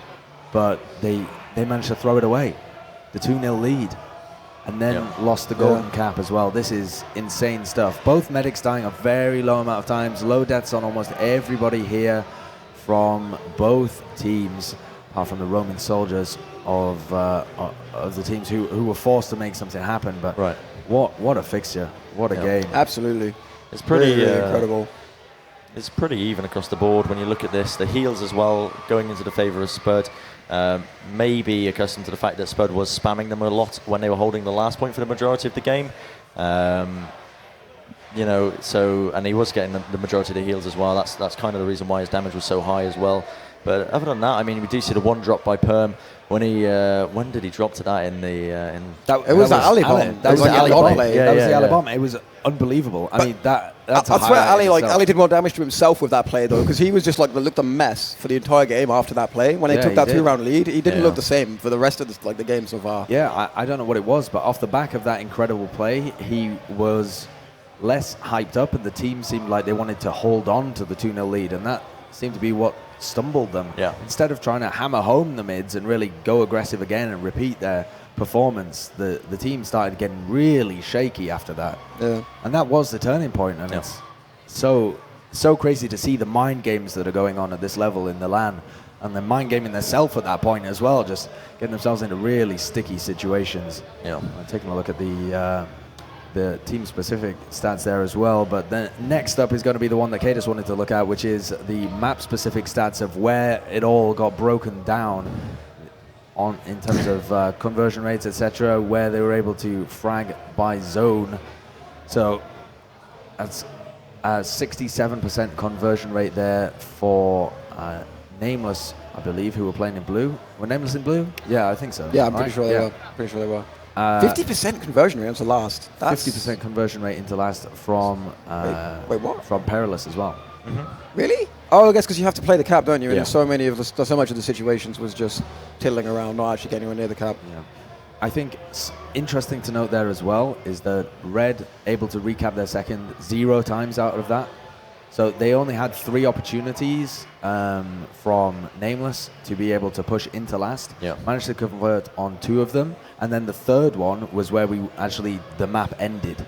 So at no point were Perilous able to push out from last, and they managed it once successfully in the golden cap, but then it all collapsed on them on second.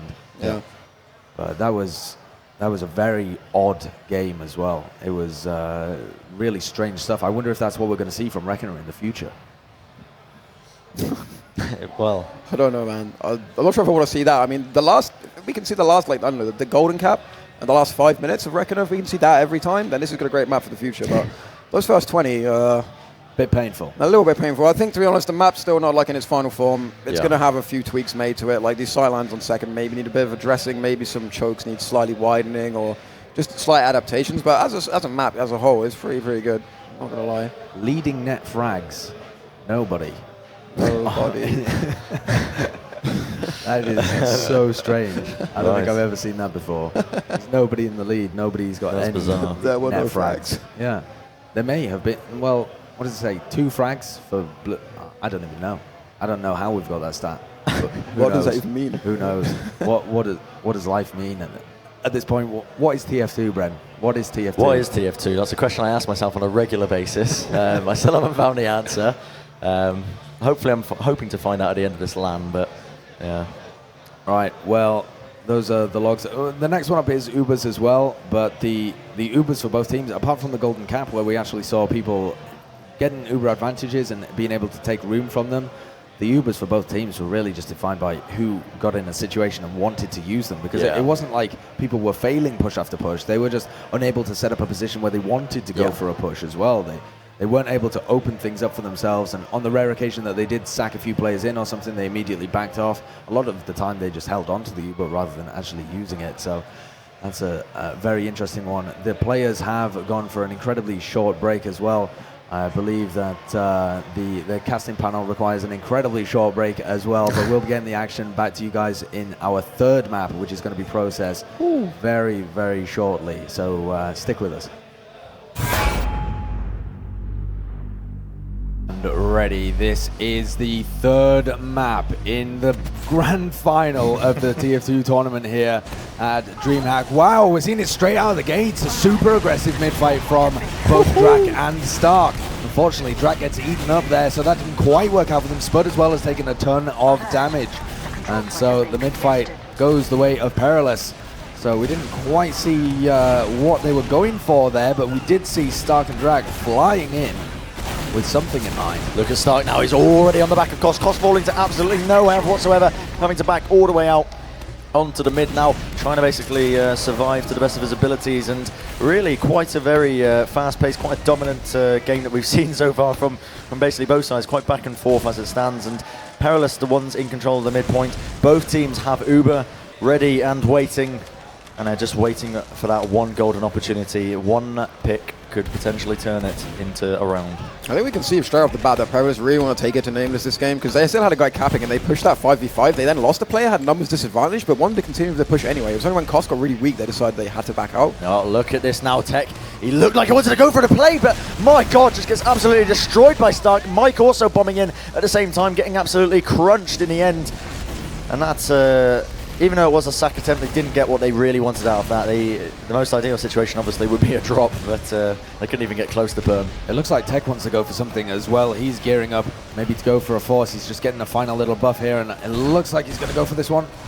No, he's going to back off, actually. They're just tentatively peeking around the choke, seeing what they can go for. And like you said, Perilous looking like they want to engage.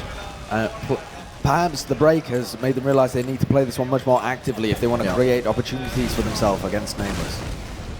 Yeah, but this stalemate is kind of notoriously difficult to like negotiate. There's no real good way of trading. You have to trade, like you have to walk into low ground to do it. Like Drax constantly keeping a lock on PC. They're never going to get through PC. Well, very, very rarely they're going to find a chance to go through PC, like not being called incredibly early.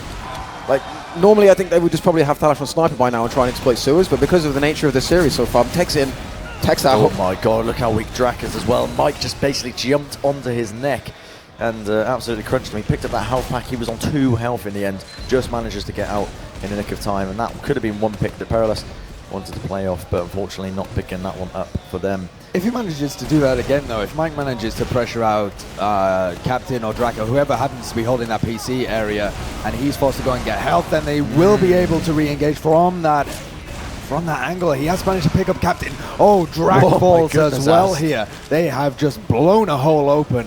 He's being chased though by Stark. Stark whiffs the first shot. He's still trying to make something happen. Perilous actually still going to be able to cap this the second with no contestation whatsoever. Still 100% Uber being held. Respawners are about to come up on the nameless side. I'm not too keen on this push.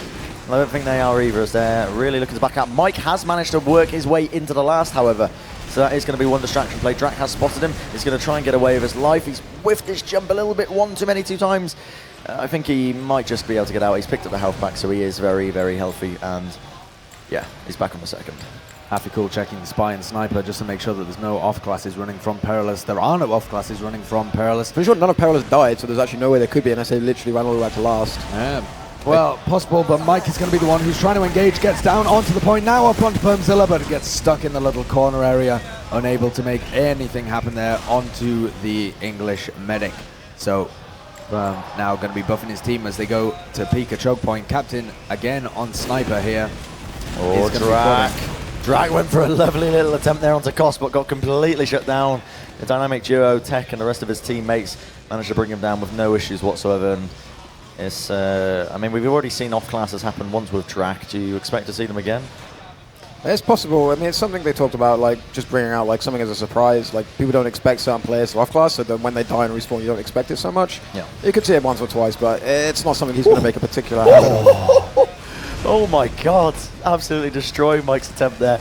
Mike went for the for a good old sack, as you'd expect. You go for the counter sack after the nameless one failed and got absolutely destroyed. Now I have seen Mike play Sniper for Perilous before, and that might be what he's going on now. Thalash is changing off to Sniper. He's gone back to forward spawn. So it's going to be Thalash on Sniper here to try and break this defense. And we've seen this a lot with these two teams. They really don't want to commit unless they have a pick into last. They really haven't favored just trading Ubers and trying to go outside. They haven't favored going for banners or something like that either. Although I don't even know whether it's something that's in the playbook for either of these two teams. And they haven't thought about switching off the medigun at you know, after a failed push or something like that. But Mike is going to go in. He dies. Thalash still unable to get an angle onto anybody, but we might see a counter-attack here from Sark. Does get seen, and they're just making a bit more room for Captain, who whiffs a shot onto Ale as well. So both teams just dancing around each other at the moment, given, you know, everybody knows what play they're going to go for. They're just trying to make it as low a chance as possible that it's going to succeed for the opposing team. And they're going to be slowly trying to work their way through the shut area. Thalash fully charged up, creeping and crawling around the corner. Captain might choose to meet him head on, and oh my goodness, he didn't expect that whatsoever. Nice little headshot there by Thalash, going to be ending up bringing down Captain, and this is where Perilous, they're looking to play this now. They're pushing through the lobby area on the right-hand side. Drac does spot it, and he's going to be getting the call out as well, so they know he's there. Here comes Starkey as well, going in for an attempt. Not really going to be doing much, but Perilous taking a lot of damage. Uber's going to be popped off now. Koss just manages to save his teammates in the nick of time, but really, they need to try and get out. They can't play this. They're too weak, and get out they will certainly try to through this lobby area. That was really, really fortunate, to be honest, for both teams, to be honest. There was one moment where that could have gone so badly for nameLess, and then just a moment later, it looked like Koss might get caught in as well. But this hold is looking a little bit vulnerable for nameLess, the way they're setting up. I feel like with the forward hold, it can be really, really effective when you're playing against a sniper, but it really needs a gun or a heavy or something just to really stabilize it. Well, they've found the pick on Ale now, who was extended a little bit too far forward, so this may prompt some kind of push. Oh, Thalash unable to get the pick there onto Drac, who's hanging out in lobby. Mike taking a ton of damage as well, and it does look like nameLess want to engage. Stark and Perm both really far forwards in the rollout area, along with Hafikul, but now that they've allowed Ale to respawn and he's about to get in the fight, they're just going to back off. And although they could have gone for that, again, if it fails, that's the round, that's the first round, so just keeping it safe again at the beginning of this map. As we mentioned, that first round can be absolutely critical in gaining the momentum you need to push forward. Headshots being exchanged everywhere. Drac fell to 1 HP and finally gets taken down by Ast as well. Stark tried to jump forward to try and make something happen, but it's actually Captain who gets the return frag straight onto Thalas, so really not getting much else out of it. Perilous can't really use that opportunity to push, even if they wanted to. It's a really important pick by Captain, because without having a sentry gun, Thalash is completely dictating where Permzilla can stand and where he can't. And at any moment, if Mike decides to sack while Thalash has him controlled in his positions, it's going to be so difficult to deal with Mike, because that guy only needs 2 rockets, like every time. If he catches Perm unaware, he'll force him or drop him. And without the gun, they just seem so vulnerable. But Thalash is back up now, so unless Captain's going to kill him again, we're back in this exact same situation where Thalash is going to start denying, people are going to not be able to poke the doorways anymore, and then Mike has a chance to come in from a blind spot. Well, once again, both teams just trying to take their chances. Stark is on 15 HP, has to wait for that arrow. He is going to get arrowed up just in the nick of time. He almost fell there, but took a little bit of spam damage from them. Actually, Thalash picking up Captain as well, so that's no sniper down for them. He did, unfortunately, get another one, actually, Spud. Unfortunately for the Perilous guys, that is. They're trying to make some damage happen here. They've already committed far too many players straight into them already. Everyone on Perilous has been absolutely crunched in the process. How has that even happened? That was so quick. And They stopped it! What are they doing? Uber. That is the most ridiculous sequence of play I've seen this entire land. They dropped the entire team, and it's like you can see it so far away. He's not getting support. He's just got crossbar for so long, it doesn't even occur to him to switch. No, and Hafikul takes the 1v2 there against Ale with heals and manages to pull that one out. Mike goes in and forces out the Uber charge, so there's the silver lining to a very dark storm cloud for Perilous Gaming. Had an opportunity to make that one in the first round in this third map, but now stuck defending their own second with reasonably equal Ubers as well, and they're a long way away from getting them. Perhaps, I mean, they have a sniper as well, but if they didn't, this might be a situation where Perilous just say, right, okay, let's just go balls to wall aggression and see how it works out in this first round. We haven't really seen Kritzkrieg at all being ran in this game, have we? Neither team has ever been particularly comfortable with it. I know that in previous iterations of Full Tilt, Spud never particularly liked playing with the crits, and crits is something that kind of gradually went out of the nameLess game after some time, and it's something they never really practiced. I know they were actually talking about maybe we should implement this into our game, like kind of in the build-up to this event, but it's not something they ever really got around to. So I don't think it's not they can't, it just doesn't occur to them as an option. And Koss really dislikes playing with it as well, because he feels like it puts all of your eggs in one basket, that the Ale just absolutely has to deliver with it, otherwise you're kind of stuffed and you put yourself in a disadvantageous situation if you play slowly like this and allow the Ubers to get up. But it would be interesting to see them pair it along with a bit of an aggressive playstyle. Teams are asking for a pause at the moment as well, so we may see a small pause here while something happens, but I'm sure the admin will be onto that one. Tabs will sort them out. Don't worry about it, boys.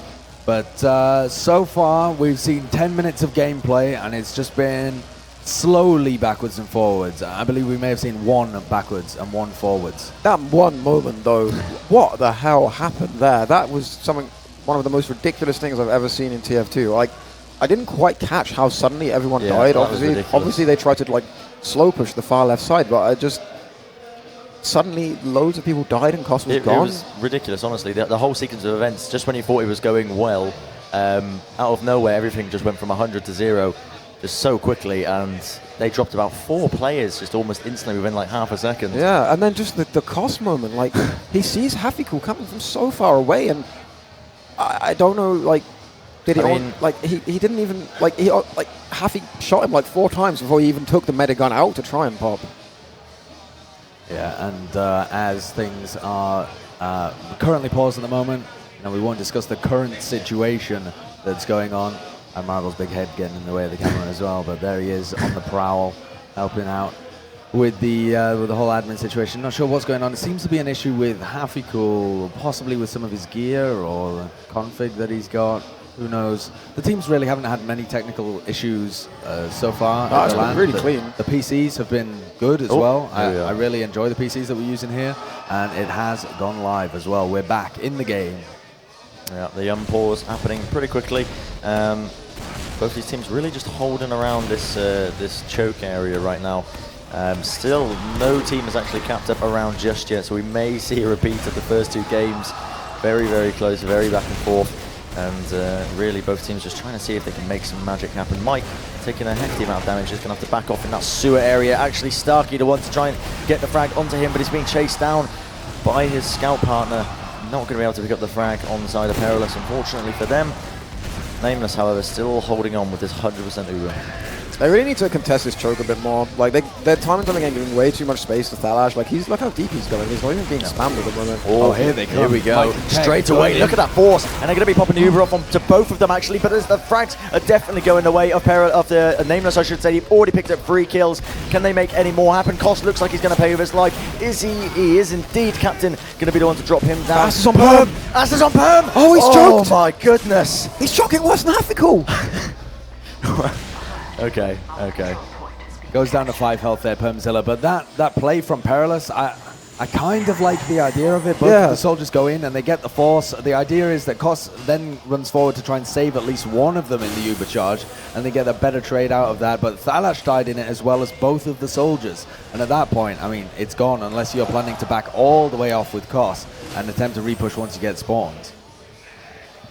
Yeah, I mean, it was so risky for nameLess for so long, because it's the same story as we kind of saw on last, where they just let Thalash completely dominate where they can stand and where they can't. I mean, Thalash, I don't think his sniper really has been anywhere near as on point this event as it has been online, but he's still like so efficient at controlling zones and maneuvering players around the map. But at the moment, I feel like nameLess are kind of getting away with it. They're not being punished for it anywhere near as hard as they could be. Well, here we are, nameLess. They're looking to push in now. The sentry gun has been built by Perilous. They're trying to basically work their way in if they can. The dispenser, the crucial dispenser pick going out for the nameLess boys. Don't really know if that's what they were after, but they're trying to spam out that sentry from afar now. Starkey also going in, gets completely crushed by Tech. I mean, that was a double air shot, completely juggling him in the end. Mikey as well with the follow-up frag. Thalash also bringing down Captain. Perm falling in the mix of that. And now Spud is trying to escape with absolutely no health whatsoever. 6 HP on the man. He can't even sticky jump away. He's going to be able to pick up that small health back. My God. nameLess built so poorly. They had 50% advantage when Kost spawned. They pushed with Kost on 90, and they didn't even realize. Like, they literally played it like they had a full advantage. Yeah, they committed so many people in that Uber, and it went disastrously for them. A full wipe apart from Spud getting out on single-digit HP. Stark's going to try and jump forward, create a little bit of space for Spud to start spamming. They look like they want to re-engage here. This will be interesting for them. Dragging so much damage out. Pouncing into Ali. Kost falls as well to a pistol from Captain. And now Perilous, really quite weak with only 4 players alive, have got a tough decision to make. It should just be a free take, really, for nameLess. They should just walk us in. There's no heals for Kost. Spud catches out Tech completely nicely. Mike! Come on! Oh, he's got it! Unbelievable stuff. He manages to get that crucial frag for Perilous in the end. Which, I mean, still, Perilous are in a dire strait, don't get me wrong, because they are being pushed all the way back onto their last point, potentially not with that Perm pick, but it's only going to be a slight advantage by the time Perm has spawned, which is now. It's going to be about 30% to work off.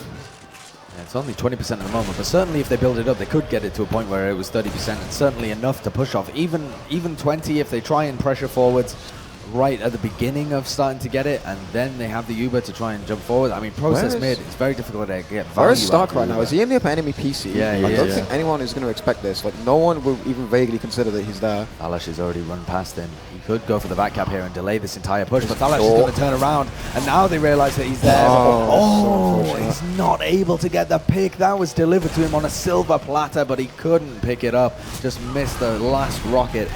Not able to get anything out of it. Goodness. Here we go. Tech getting sent straight up into the air there. Captain picks up the following frag onto Palash, but Tech has managed to bring down Captain in the end as well. So that's 2 frags down on the side of Perilous. They're going to push with that player advantage. They do have the Uber as well, whereas Perm is about 10% away now on the side of nameLess from getting it. So they are going to be able to have Uber to contest and hold this second point. nameLess is giving up so much ground for free. Like, it's even here. Palash is down. They have a guy capping. There's only 4 guys in this fight, and they're just giving up the entire map at the moment. They're realizing now they have to contest it, but that almost was like a gifted point to Perilous. Well, giving Perilous a lot of room to engage. Straight up, my God. Mike gets absolutely destroyed in the process as he's trying to put in that damage. At the same time, Drak jumps behind enemy lines, gets absolutely munched by Ast. And now this is where the game really starts to kick off, as the scouts on nameLess are putting in so much work. Uber got popped out miles and miles ago, but honestly, Perilous coming out worse for wear in these engagements. They are, and it looks like nameLess want to come back into this one. Spud's a bit alone here, and Stark is coming in through the choke point. Perilous definitely could fight this. They've got the spawners in. Mike's going to jump forward, and Captain is the first to fall, and it's now a 5v4 situation for Perilous. And here comes a big bomb over onto Stark. Stark gets bombed himself by Mike, however, and Perilous are going to be able to enter here through the choke point. But at this point, it is 6v5, and they have the low ground, so this is going to be a tough fight for Spire. This is definitely difficult now. They're trying to work their way in if they possibly can. Mike also trying to basically have a little tackle with Drak in the end. Ali has picked up that 1 frag onto Happy, which can be absolutely brilliant for them if they play it well. Spud is so far forward. I cannot understand why Falash just gives the quick 1-2 to Starkey, bringing him straight down. Drak has managed to get the 1 frag onto Falash in the end, and he is most likely going to get away with his life. But 3 picks now for Perilous.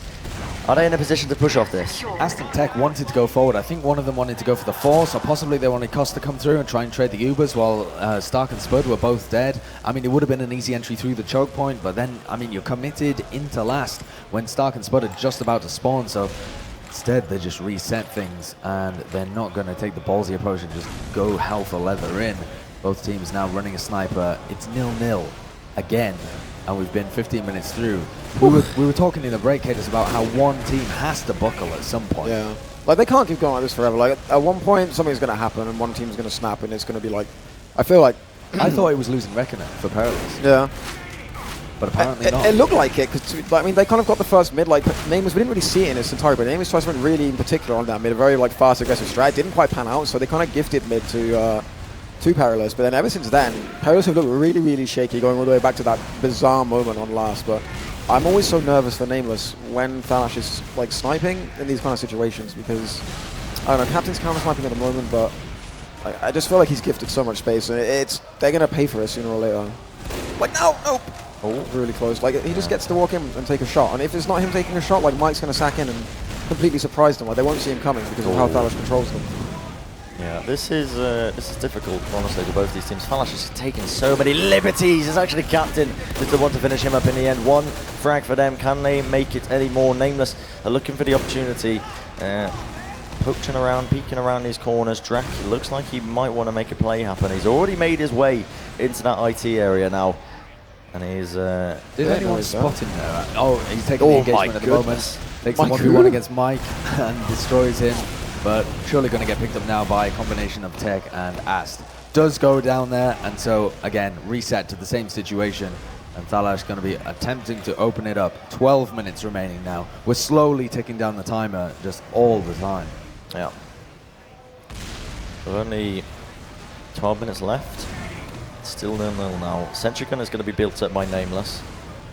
Going to be looking to really hold this out in the long haul. Stark does manage to get that frag onto Falash as he was peeking around the corner as Sniper, trying to basically create an opening for his team. Drak also bombing very far forward. I think he's actually caught out Ali, and indeed he has. And this is exactly what nameLess were looking for. If they don't push off this, I will eat my hat, and I think I might regret my words immediately. And Captain was on Sniper quite far forward. He didn't have the chance to change off to Scout, but they're Ubering out anyway, actually. It's a really late force on Costo. And now, here we go. This is where the Ubers are exchanged. nameLess could get caught out of position here if they play this incorrectly. Perilous not taking the option to push after them. Tech didn't get enough of a flash at the end of that Uber in order to try and chase Stark and get the pick. He could have juggled him into rollout, but didn't want to take the 1v1 engagement without a flash at the Uber charge. I think he probably still could have taken it, but they just really want to play it safe. Yeah. And I don't know how far playing it safe is really going to get you, because they've been playing it safe and getting these rotations around and putting the Sniper in positions where he has opportunities, but at the end of the day, they're not doing well off the back of it. Can you imagine if one team just suddenly decided to change everything and just hard commit over and over again? I think the other team would just get rocked by it at this point. Yeah. Just because it would be so unexpected. You can do the stupidest push in the world. If you just hard commit, there's no one seeing it coming at this phase. They're all so conditioned. Oh, wow. Okay, that's two very big picks on the side of Perilous there. Managed to pick up Starkey and Drak. And now Perilous, they look to start to take this momentum forward. Popping off the Uber. Oh, Ali! How does he get that? Unbelievable stuff. Was that a drop from Bren there? It was indeed. My goodness, and that's going to be the round for Perilous to take it in such rapid succession. You said they needed to do something fast, and they'd done something fast. That's a poor drop by Perm, though, because, I don't know, it's like the pressure, but he sees the sticky, like, if, in that kind of situation, it's not worth the mill, because you have a sticky under your feet. It's such a, like, kind of a common thing for demos to do. Shoot the sticky, shoot the pipe, hit them at the same time. Perm should really pop for that. But it's a really, really well played by Perilous at the end of the day. Is Ale going to tilt himself off the back? An incredible play, though. I mean, it happened on Reckoner. It certainly seemed to happen on Reckoner. Can't know what the atmospheric mumble is like, but that's certainly what it looked like to us spectating. Stark takes a big rocket there, taking a lot of damage. Drak has completely whiffed his rockets, although he got an excellent entry onto Kos. Kos has survived, and they're mopping up this aggression. There's only one player left alive who's aggressive, and that's Hafikul. Wins the 1v1 against Thalash, but Ale is in control. And Ale's been playing really well. I mean, he seemed to have a lot of holes in his gameplay before he came to this LAN, and he's certainly been a demo that's been improving over time. He's come out with some really big plays and also opened things up for them as well without being caught out of position very often. Yeah, to be honest, I'd say both the demos on these teams have been playing really, really well. Like, above their team's average, like, that's for sure. Like, Spud's had his moments, Ali's had his moments, but I guess it's more unexpected of Ali because he was a bit more of an unknown quantity coming into this era of, like, TF2, whereas everyone kind of hoped big things for Spud. But we're in a situation now where Perilous have one round advantage, and they have nameLess back on their last, so there's 8 minutes, 45 seconds on the clock. So we've seen this situation before. Yeah, all too familiar at this point. It certainly is. Thalash is going to be on Sniper. It was Ale who managed to open things up for them last time, though, with a pick onto Drak and Stark, who both went aggressive in that lobby area, trying to apply the pressure. It's Thalash applying the pressure this time. He's locking off an angle on the right-hand side. Captain's going to drop down and see if he can contest him. Get a scope in, just sees his head there, but it disappears around the corner before he can pop it off. And we are again at a sniper v sniper. But once again, it's imperative to note that they can't just hold on here, nameLess. They have to push. Yeah. I mean, they were in this situation on Reckoner, and it worked out for them in the end. Yeah. But that was something special. Right. Okay. So they've managed to pick up the one frag, and this is where the catalyst starts to go now, because nameLess, they have to make this play. They're getting out of their comfort zone a little bit. Drak just jumps forward. It's going to get absolutely destroyed in the end. Tech picking up that frag, and really nameLess now. I mean, it's beyond the point. The round will not reset if they wait too long. They need to try and make something happen. Mike is going to jump in straight onto Perm. Gets off one rocket. Not going to be able to connect the second one, unfortunately for him, as Perm is on 100 HP. So it was a nice attempt. A lot of pressure being put on Perm in these situations, not to force the Uber and be able to dodge it. And when you're up against players like Thalash on Sniper, he needs to be able to get out of the way of. And Tech and Mike that are constantly coming at him. Asta occasionally keeps going in for solo plays, although less regularly onto Permzilla. But a lot of pressure being put on him in this situation. Hafikul on Spider. The longer this play takes, though, the more nervous I get for nameLess, because they don't have this extra guy controlling Thalash. There's no sniper, there's no extra scout to pressure doorways. Oh, he spotted him. Oh, he saw him there, and down goes Hafikul. He had his back up against the wall. He couldn't see an opportunity, so he tried to just slip in between Ale and Kos. They're actually using this as an opportunity to try and get in there. Mike is going to start moving forwards along with Tech. The Uber popped off onto Tech with Hafikul still down. Permzilla replies with the counter Uber, slightly better for them, but they have got somebody behind in Panic Room. That is Tech. He's going to start leaving, actually. He's going to leave, but he's going to get sandwiched between Drak and Captain. They need to go. Well, they're not going to get a better opening than this, to be honest. 2 guys down. Yeah, it looks like that's exactly what they're going to start to try to do. Mike is actually causing a bit of havoc in the enemy lines there, but they still have this 2-man advantage. They're going to be capping up the second point with no issues whatsoever now. Perilous just look to really hold on to this midpoint now. There's 6 minutes remaining. They are 1 round up. This is, of course, game number 3 of the best of 5. Really, it's looking like it could go either way. Certainly is. It's Perilous in control of the map at this point. In terms of territory, in terms of points, but nameLess have come back from this before, and they know that they have to. They know what position they are in. And with Thalash sniping, if nameLess decide to go aggressive, it could catch them completely unaware. But if they just trade with Spud through this choke, like if they just raid, there's like so many opportunities where Thalash is kind of sniping there, and like the entire combo of like 3 or 4 players stands around him, and it's such a great angle for Demoman. Thalash is just peeking left sewers for free. But I feel like there are openings for nameLess if they just choose to take that new approach. We'll see what happens as the timer ticks down. Just over 5 minutes now before the map expires, and Perilous are crowned the victors of Process at the very least. So they're just peeking around this sewers entrance, seeing if they can get Thalash into a position over there. It opens up choke a little bit because Mike and Ast have tended to both play around the PC area. So if they try and get somebody in there, but Hafiko on Sniper has taken down Ast. So Sniper v Sniper engagement going on. You're not going to expect nameLess to be too aggressive when they have their own Sniper, but this could be an opportunity for them to do something, at least get Hafi in a better position. Absolutely. Now, with that one pick, they look like they wanted to play off it. Hafi is going to fall, and here's the Uber actually going to be popped out. I think it's a lovely little attempt there. Perm going to be popping his off slightly after. Not really picking up many frags. Koss is going to try and surf away. Oh, he misses the health getting craters. That it could be a catastrophic mistake there from Koss because it was all in his Here comes hands. Ali. Oh my goodness, trying to get that damage in. Tech as well, trying to follow it up. It gets absolutely destroyed by Spud. Ast just jumps onto him and manages to pick up the frag. Just saving it for his team there as Koss has respawned. Despite Spud's best efforts, the double donk air shot followed up by the hammer onto Ast. Yeah. His medic still falls. They are going to be able to get mid off the back of that, but Perilous have got people spawning. They're going to have a slight Uber advantage. They might even want to take a fight here. Tech and Ale again, super aggressive. They don't have the players really to fight this. Tech is going to get caught in, just able to escape there. But do nameLess try and roll this one forwards? I would. If I was nameLess, I would take these buffs and go, because like I mean, Koss is going to be 40. He's going to have Uber. Like they're never going to have an advantage, like unless they engineer ones themselves at this point. I think going dry with buffs is the best situation they can make for themselves right now, but I'm not convinced they'll do it. I think they're going to grind it down to the wire. Yeah, it doesn't look like it. The closer they get, though, the less opportunities that they're going to be presented with. You can't keep passing up on them again and again and again. Because now there's 3 minutes, and they're going to need a force, and then the successful push on second, Yeah. and then some way engineer a way to take last as well. They got like 3 pretty big asks, 3 things they haven't really done the entire length of the game so far. But Perilous are actually going to push. Oh, they're going to meet them head on, actually. This could be really good for Perilous if they play this correctly. Now, they're trying to pick up any frags they can. They pop pretty early on, and Perm is about 5% away from getting his Uber now. So really, this did not work out the way they wanted it to. Drak is going to fall in the process, though. Tech has managed to get that kill on him as a kind of a silver lining, if you wish. But really, too far forward. Ali might get caught out of position here. Indeed, he does. Hafiko, the one to basically return that frag. And now Perilous, they need to start thinking about an exit strategy now, as they haven't even popped their Uber and they're working their way in. There's an opening in the flank here. Thalash has managed to get behind. I think he has been spotted, but it gets a meat shot into the back of Permzilla, pops him off, and everybody from Perilous going to be able to escape onto last. Perilous tried to push out with that one. They knew that they had an Uber advantage, 30%. Tech didn't get the cleanest engagement out of the sewer door, and they weren't able to make that one work the way that they wanted to. You're right.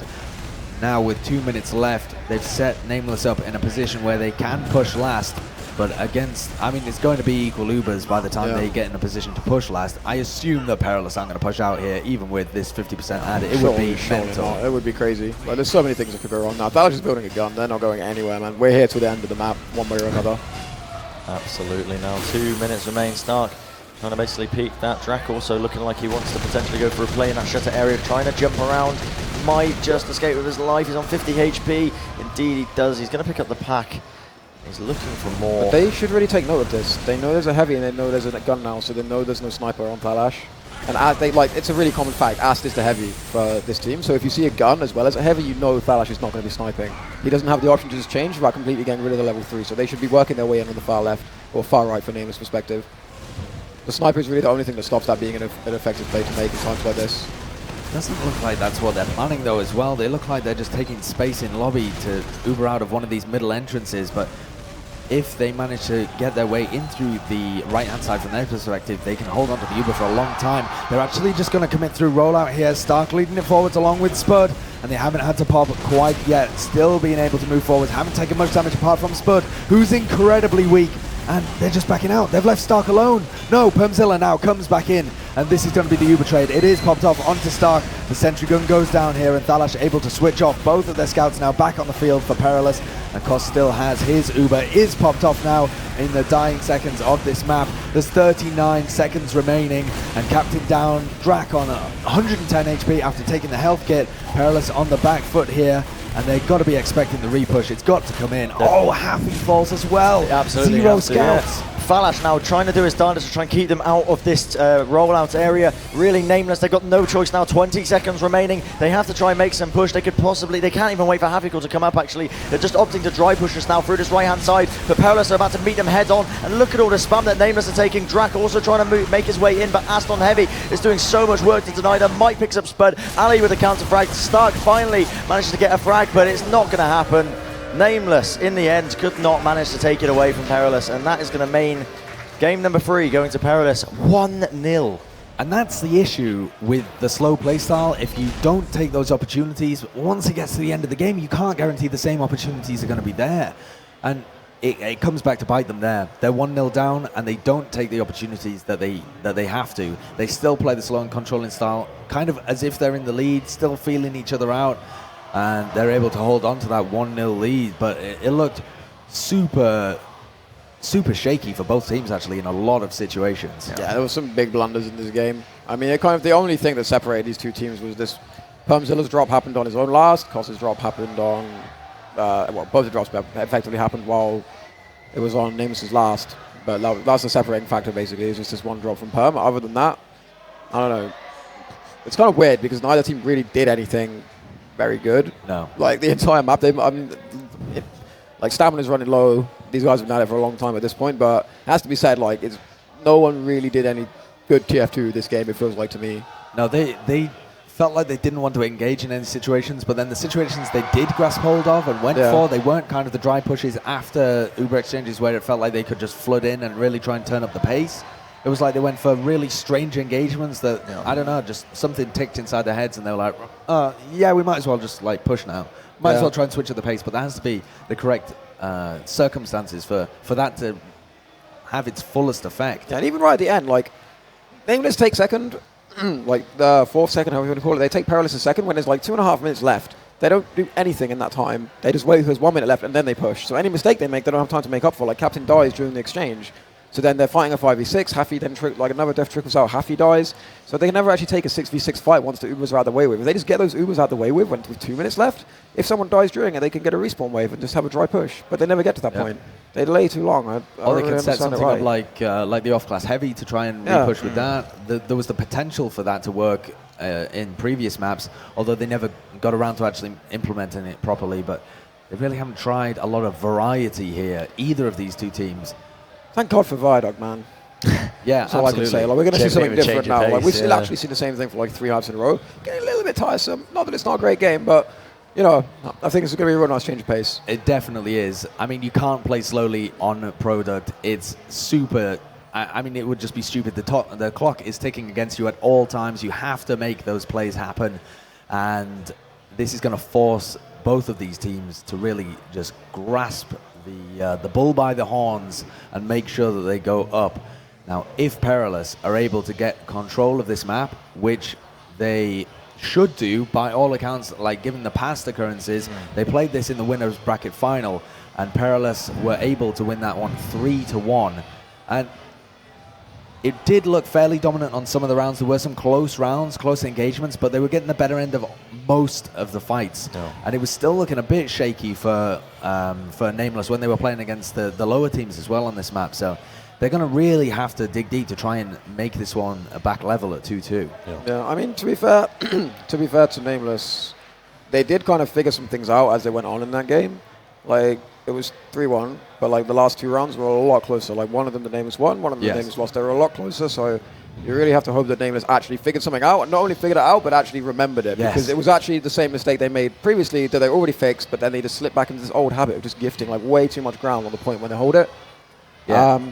So, if they can take the same approach, play the same way they played at the end of that game yesterday, then we could have a really, really great game of Viaduct. But there's also the potential they don't. Like, I've seen it too many times from this team at this point, where they just kind of forget how to play TF2 for half of the product. But when their back is up against the wall, they tend to perform much better than they previously have done, and their back is up against the wall now, because Perilous have a 2-1 lead, and this is a best of 5, which means that if product falls to Perilous, the tournament has fallen to Perilous. So nameLess really, really have to dig deep for this one and try and make something happen.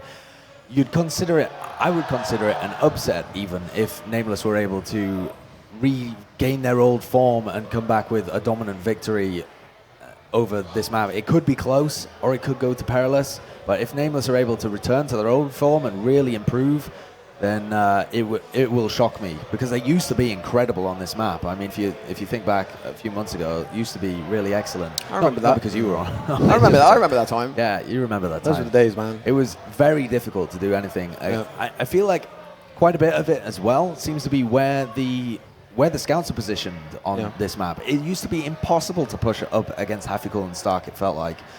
Maybe because I'm terrible compared to Mike. That is a distinct possibility. But, I think the lack of Stark on this map is a reasonably large factor. Obviously, him being in the combo, I think it still gives more than you leave, but there is like an absence of his presence that Kappa doesn't quite provide. Well, here we go. We are live. It's Koth, Viaduct, Product, whatever you want to call it. This is map 4, sorry. And Perilous are up 2-1. So this one absolutely decisive. Could be the last map we see between these two guys, between the whole tournament. Absolutely, and an incredibly explosive beginning straight away. Drak trying to get his angle onto Koth. Not going to be happening, unfortunately, for him, as he did not manage to pick up that frag. Gets taken down in the end by Falash. The first point going to be going down to the side of nameLess, as the clock is going to start kicking down. And there's 100% Oog on both these teams. Stark and Drak rang absolute rings about them. Ran absolute rings around them on that, but they just both went behind. They just had no idea what to do in that situation. So here we are from Stark. Super early force from nameLess, and the reply from Ale and Tech looks like it's going to get more done, but Stark manages to wiggle out of that situation without giving his life away. And they find the pick on Talash. Spud just powering forwards, and nobody's done damage to him. How does nobody do damage to Spud when he's so far forwards in that situation? Now drops down to 22 health, but it's too little, too late. And they're going to be able to retain control. What was that direct? Right on the feet of Spud. Takes so much damage, and he is going to fall. Now the respawn advantage in favor of Perilous. Really quick respawn on both Mike and Ali. They're going to be able to come back in this fight, and this looks like another one that Perilous are going to want to take. Oh my goodness, there's action, Kaidus. I don't know what to make of this, man. Rockets are being shot, people are dying, people are shooting arrows and clutch things. I have no idea what's going on, man. So the Spud down, this should be a reasonably comfortable take, you think, for Perilous. Comes in all the way back with 83%. It's going to be even. They're probably unwise to contest, especially with Hafikul going down, but Spud's actually caught quite far in. He might go down here, and he is going to go down here, but he trades harass. So when Spud spawns, they're going to have numbers at least. They certainly are. They're going to have Hafikul up as well, who spawns in 3 seconds. nameLess in control of the timer now by about 30 seconds. They have the lead, but Perilous in control of the point. And all of the Ubers so far on Viaduct this entire tournament from Stark and Perm have been so early on from nameLess. So I'm going to see whether they pop again without even dropping off the cliff. No, Permzilla this time is able to retain his Uber as he drops down there. Stark this time getting fairly far forwards with it before having to pop it off. Now gets forced as they come across the point. The reply from Koth comes out here, and Ale and Tech are going to take it once again, see what they can get done. Oh, big bombing from Ale. Actually cuts that one off at the last second. He's going to get caught as well, but in the meantime, Mike has crushed Captain and Stark. 3 frags their way, and the fight's still kicking off now. They're trying to take this any way they possibly can. Tech taking the forward high ground for a little while, trying to basically spam out nameLess so they can't gain any ground whatsoever. And now, once again, nameLess, they have the spawner advantage, as we've mentioned previously now, and they're looking to basically play it to the best of their abilities. We do see both these soldiers getting very aggressive. Stark trying to put in that damage if he can. Spud also with the spam, trying to basically get any pick they possibly can, and indeed they've already got it. Mike the first one to fall, but it's actually Perilous who follow up with a quick 1-2. Drak and Hafikul falling instead. Starkey now trying to basically get out with his life. He does have the team with him, so Perilous aren't going to chase after him too hard, but they do manage to recap the point. Something I've noticed here is that Koth is so much more efficient with his use of arrows sometimes. There's so many fights that look 50-50, but then Koth is using arrows twice as much as Pumpzilla, just doing a lot more healing in the vital situations. It's happening time and time again. Perm forced to use that one once again. Here we go. Oh my goodness. Great force onto him. And once again, Perilous getting a much better Uber charge. They juggle Pumpzilla up, not able to finish him off though. And here we go. Is there going to be a collapse? Hafiko falls, Ale as well. But there's only 3 players alive here for nameLess. They're trying to chase down Captain though instead, who manages to trade for tech. So good job from him. And he delayed long enough so that Pumpzilla was able to get out. Mike is really far forwards. I'm not a big fan of that because so far their default has been working perfectly. The Ubers from Stark and Perm, they're just not able to get any value out of them. Ali and Tech are just like perfectly happy to take the Uber charge with an overextended Stark across the point. And now here we are, nameLess. They're looking to retake this to the best of their abilities. Mike is going to be the first casualty in the end. They're trying to recap this point. They are going to be able to get it in the end. Perilous now do have the faster respawns. Mike is coming up in about 2 seconds time, and it's pretty much equal Uber across the board. So Perilous are the ones that need to take action here. And you saw there that the dry push actually from nameLess was the thing that worked for them. When the Ubers are out of the situation, they were able to just bully their way in. And here comes Stark, bombs forwards. Nice air shot from Ale actually to deny that one. And he has to get the health kit. Oh, Tech! Oh, huge play from that man. He's incredible. Absolutely filthy shot by him. Here comes Drac trying to make some plays happen, but it's Hill kicking off all over the place. These frags definitely going away of Perilous right now because they are actually out of this world. Shot after shot, absolutely destroying them. Captain trying to take on the 1v2, but Happy Call has joined him from the side. He's actually might be able to bring down Falash as well. Falash taking so much damage, having to back all the way off, and now nameLess.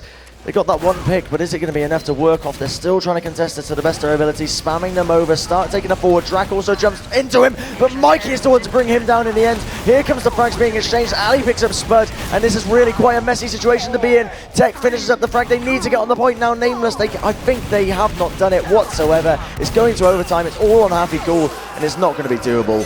1-0. Ale is a god on this map at the moment for some reason. He's just unkillable, and he's not even like using the booties or playing passively or something. It's just like he somehow seems to wiggle out of every engagement that they take on the point, even when he's like pumping damage into them. It should be an easy pick. It might just be that nameLess aren't focusing him hard enough, but it seems to me like his positioning is just slightly off. He's slightly too far forwards, trying to do too much damage, but he still gets out of the situation and gets so much value for it as well.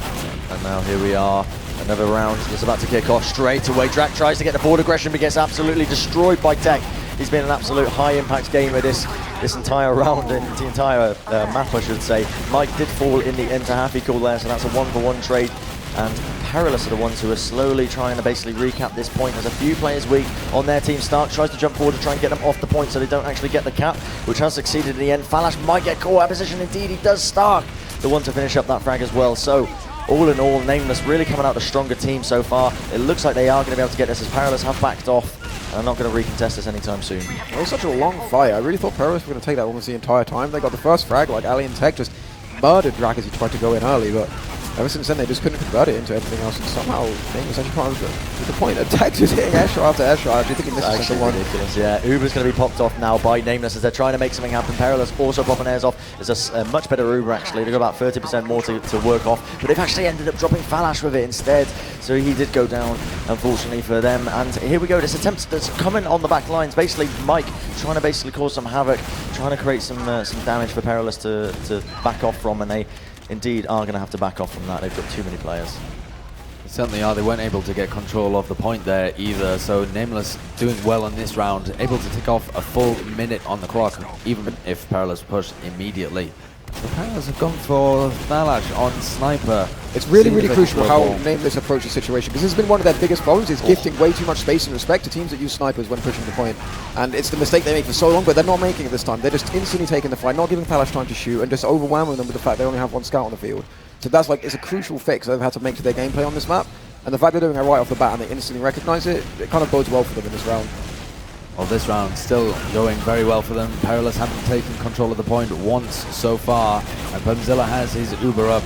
Drac coming forwards, launched incredibly far. Stark has fallen as well, and it's Drac who's going to be taking this Uber. It's slightly better here for Perilous. They've managed to flash it onto 2 different people, And Tech has done a lot of damage to Spud and Permzilla in the meantime, but Spud hits a god pipe there onto Ale and costs Drac with the Ale round. Oh my falling. god, Drac, is he going to be able to pick up this frag as well onto Tech? They trade in the end. Drac has actually put in so much work this round. I haven't mentioned it at all, but even at the start of the round, he's been consistently pulling it out time and time again. It's just Mike now. He's basically trying to jump around, cause a bit of mayhem, trying to basically pull a few players back. He's got to die. Perilous still have not capped up this point. They were so close to doing it, but nameLess now, they've actually got so much time on it. And here we go. Stark trying to get off those rockets onto Falash. Does bring him down to absolutely no health, but he has been arrowed up. And Perilous are looking to retake this now with the heals. But Permzilla actually does have a huge uber advantage to work off. And this time they give a lot of respect over to Perilous, but Stark's coming in with the Uber charge to get onto Koss and manage to take him down before he's able to surf around there onto the health kit. Easy recap of the point. Oh, no, they don't quite do it now. They want to take the fight before they do it, just to make sure that they have the better spawns. Just dies. But Perm dies to Ass, who barrels forwards, takes the 1v2 against a combo and wins with both of the frags going his way. Spud just hit some nutty pipes as well. I've just seen him juggling. I believe that was Ass there. The old 1-2, bringing him down pretty quickly. And now we see Mike basically barreling forward, trying to basically see what's what with the team, where's the positioning, where they're trying to hold. He is going to start spamming out Spud, who is going to pick up that health back, however. And Perilous for the second time, I should say, going to be able to get recontrol of this point. So nameLess, all they have to do is win one more fight, and then it's pretty much almost curtains for Perilous. Yeah, it's probably 2 more team fights by the time they're able to throw some bodies on it, but certainly it's dire straits here for Perilous. They really have to hold on for a long, long time before this round is even. However, this is a good start, actually. They were able to deflect the attack on the flank, push some people over there, and still do enough damage to Spud so that he wasn't able to come across the point. They have one team fight that they've successfully managed to batter off, so they have to hold it for another 2 minutes, and now they're going forward to a forward hold. Managed to pick up a Hafikul already. So I believe the Pyro plane not going to come out for them. Actually just decided to drop back to the point as well. Perhaps thinking that Hafi might respawn on Pyro in an attempt to... I think it was because Ali got really weak. Yeah. After he got that kill, after he got that kill on the scout, he was too weak to stay there. He was going to need healing, and in that time, you never know, they're going to take over the cliff. But they are going to delay it as well, because Hafikul now going to have to go back to spawn. No, going to push with the Pyro here.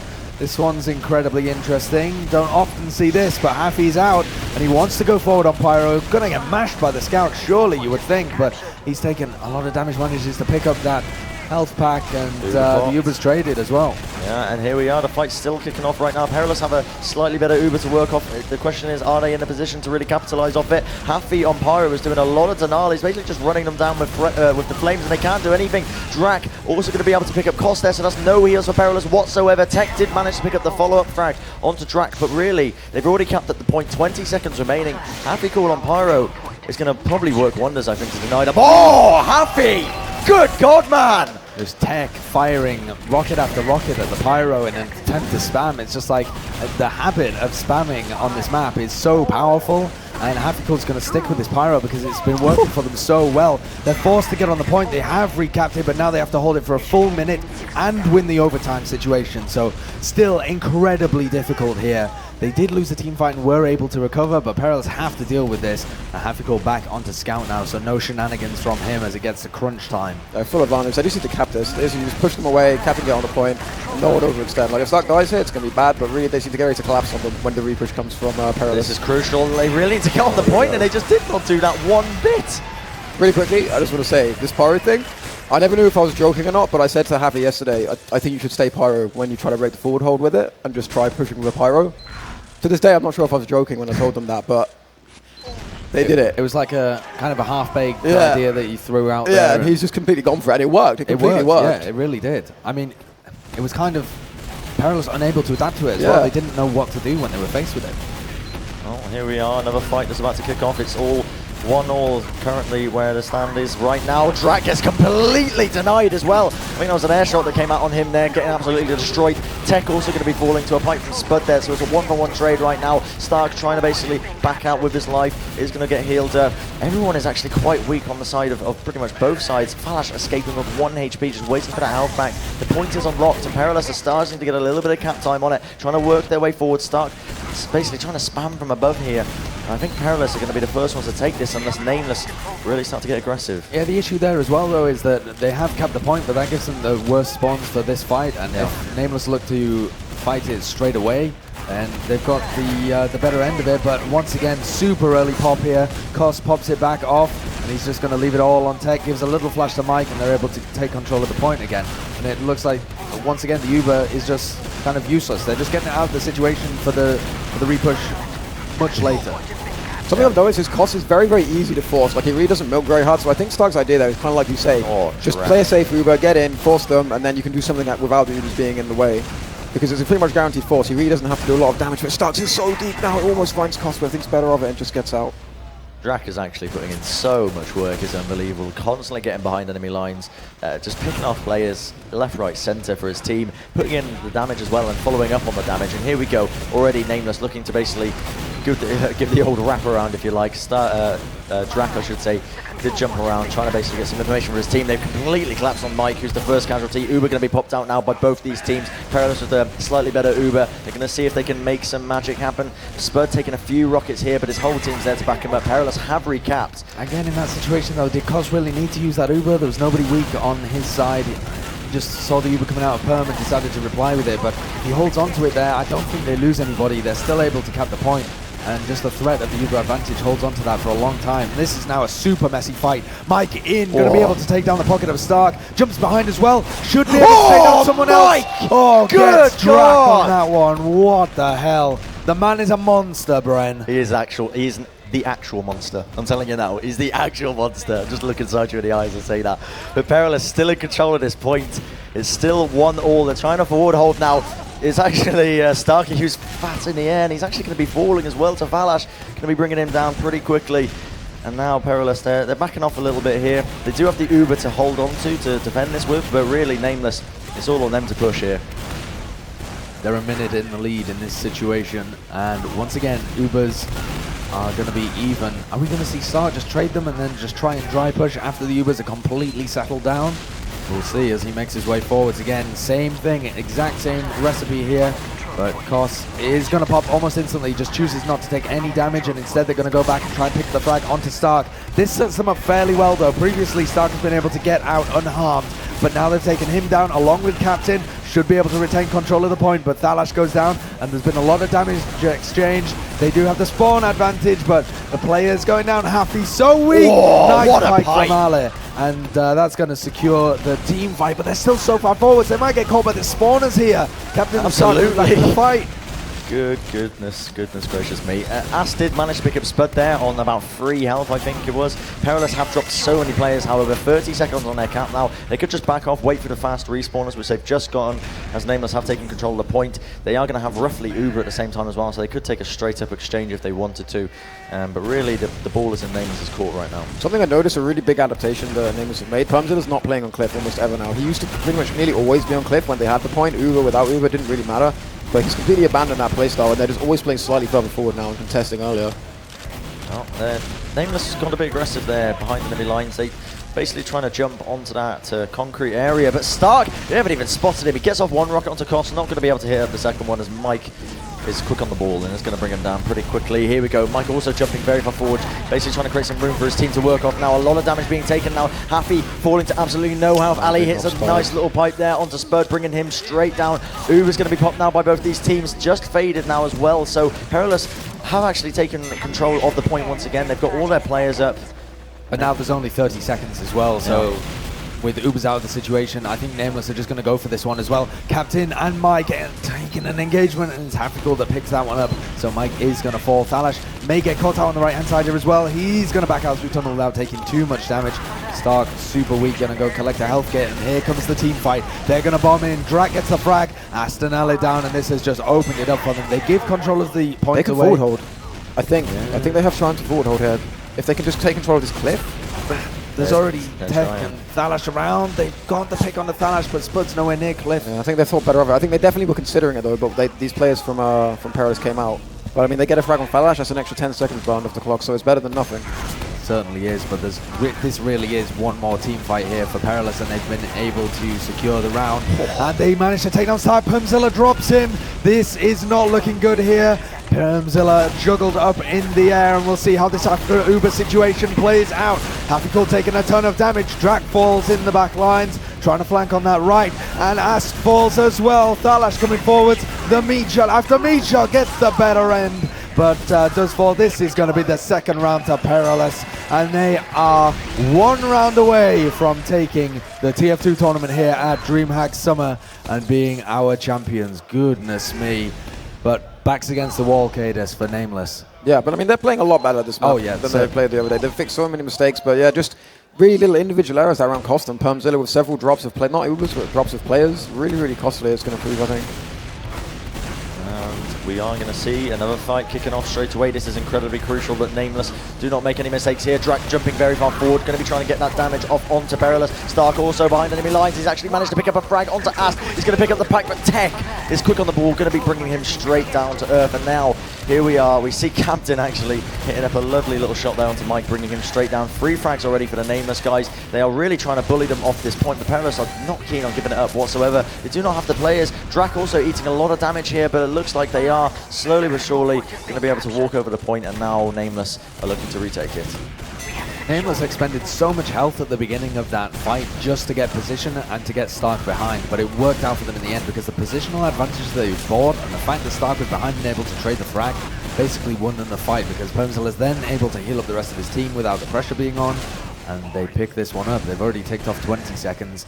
Looks like they're going to tick off a bit more as well. Uber's up for both teams, so pressure now on whoever manages to take the Uber forward. Probably going to be Tech, but Alan might get flashed in this one as well, and we'll see how Kos chooses to take this Uber forwards. Tech's so weak as well. Mike has taken a lot of damage, but the pocket has gone down here, and they have popped it off. So Tech in does get dropped, though not able to get a flash. Just jumped slightly further out of the range, but Mike and Thalash in the meantime have gone really deep behind, and they're going to attempt to coordinate with the rest of Perilous to try some kind of sandwich play. Yeah, now they're starting to move across now. Both of the members, every single member of Perilous actually moving forward. They are managing to get these frags slowly but surely. Ali picking up Spud as well. That's no demo man for them. That's a significant lack of damage that they could potentially work off, and already Perilous going to be getting the first cap of this round for them. And Mike there with that flank down the right-hand side worked perfectly. Beautiful. Jumped up onto the China, took out Spud. I think he was actually going for Perm, thought he'd be backing out that way, but instead drops down, takes out Spud, wins them the team fight either way, but doesn't set them up as nicely as he would have wanted for the after fight. Well, they are looking to try and take this if they possibly can. Exchanging a lot of spam. They are going to have Uber pretty much the exact same times for both teams. Drac also trying to get that early damage off, spamming it around the corner. We may see some form of aggression by nameLess. They are trying to basically take up this point without potentially popping Spud. Finishes up Ali. That's no demand for them, and they've actually managed to get the Uber forced out by Perilous. Perm nowhere near close to popping it yet, and this has worked out absolutely beautifully for nameLess. They've kited it all the way. They haven't even popped it once. Mikey trying to make some plays happen in that concrete connector area is going to get brought down in the end. Big jump forward as well. Can he get the shot onto Perm? Balls of steel on that man, and great trust in his team to not pop that. Whew, that was a pretty close one though. I don't know how Tech or Mike, I think it was Mike, managed to get a trade with Stark. They could prove to hurt him a little bit here because Stark's not going to be there. They're going to be missing one guy. I wonder if Perilous would consider going for a play here, or if they're just going to try and wait for 6, because I mean the clock is not in their favor at all. No, they're almost a minute behind at this point. They are going to go for a sack, but this seems really risky because if it doesn't work, they get it. They get the force. Yeah, that was really nicely coordinated as well. They took their time, they planned it, it worked out for them. Now they have Uber advantage and they can look to retake the point. If it had failed though, they'd be in such a problem. Like if that had failed, I mean it's 1 minute 10 now. They would only just be now getting Uber and beginning a push, and they wouldn't have any reason to believe the push was going to work. Yeah, basically. It would just be Uber. But then here comes the forward hold as well from nameLess in an attempt to buy time for themselves. They're going for this forward hold. The risk here is that if Kos pops out the Uber and they're able to get in onto them, although they managed to find Mike and Tech with that one, only putting Ast is in no man's land with 33 HP. Yeah, that's gone. Ale really weak as well. That was a great forward hold. They completely stuffed the attempt there coming out through main. Great coordination from nameLess to shut that one down. They literally just need a force now. Like, to be honest, if nameLess, if they just don't let Perilous take this for free, then this round should really be going for them. But if Perilous takes it for free, then that's the only way they can turn it around, I think. They are now. They're trying to work their way in. Well, potentially popping this Uber if they can. Need to get a bit of cap time. They actually are going to bring down Captain. Here comes Stark, basically jumping onto that cliffside, and their counter aggression by his team as well, but he actually has been brought down. A lot of players on the side of nameLess getting basically killed. Stark, I think, did he crate or did he just kill by? Yeah, just to get a faster spawn, because he knows that if he spawns with the rest of his team, He'll be able to get back up. He gets the same spawn wave as the rest of them after they cap the point, and they're ready to go with a big Uber advantage as well. And only 11 left on the... Interesting. We'll see where he pushes out with it as well. Here it comes. Tech just cannot resist firing rockets to the pyro. He can't handle this. He doesn't know what to do. He needs heals though. Where the hell is Palm? Get in there, boy. He's just like Happy's been 1v3 them around on the left, and Palm's only just now walked in, and Palm's cost has 70%. They're taking far too long with this. Boss may get the Uber charge by the time they actually get in. They might have it for the repush at least. Hafikor needs to get taken down though without just feeding rockets into him. And it's so difficult to get the spam and soften them up. Happy's taking a ton of damage though, and there's 9 seconds left. Koss does have his Uber charge though, so that could be a complete game changer. Ali's going to juggle him up and destroys him as well. Great play from Ale. Thalash, Tech, all finding frags. Drak and Hafikul so weak, and that is so crucial that they weren't able to go fast enough. Oh no, it's such a huge blunder though, because there was nothing stopping them. Hafi cleared it out immediately. Yeah. And he just delayed for like 10 seconds for no reason. Slow. Yeah, it's criminal to be honest. But I mean, they can still do it. Like they've actually got a soldier out left, but they're still forward holding.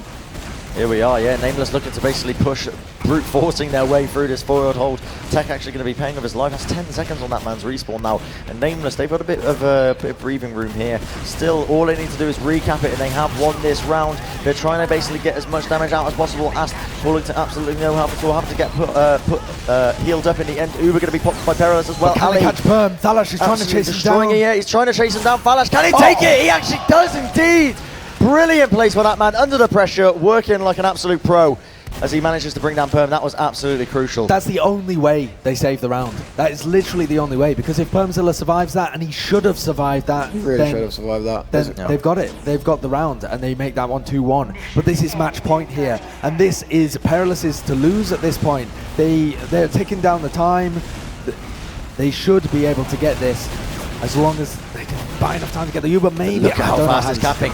They're trying to basically push them off right now. Can they do it? They've already dropped 2 players. They're doing their darndest. Mikey picks up Drake. They're really trying it, but it's not going to be enough. nameLess take it, and they have brought it to 2-all.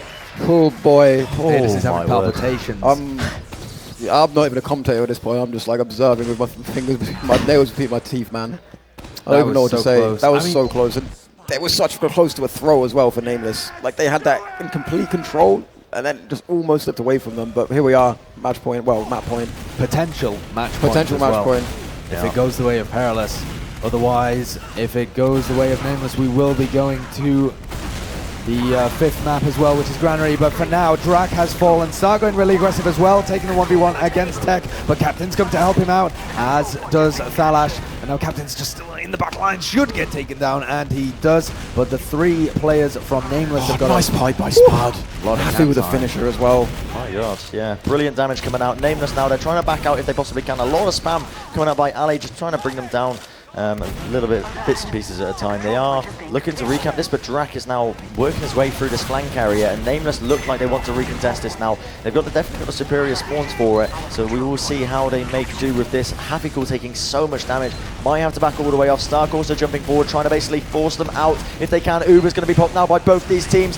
Can they get anything with it? This is an incredibly crucial round. Every single mistake will cost them at the end of the day. Really a much better Uber coming up by nameLess right now. They're getting a lot more damage off, and they've already picked up the first frag onto Ast as well. Drak falling to no health whatsoever. Is managed to pick up Koss of all people as well, so that's no medic.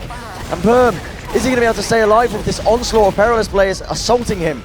He should be able to. He's positioned so far back. There was an opportunity for Thalash to get onto him, but Hafikul just throws his body in the way. He's like, no, take me, not Perm.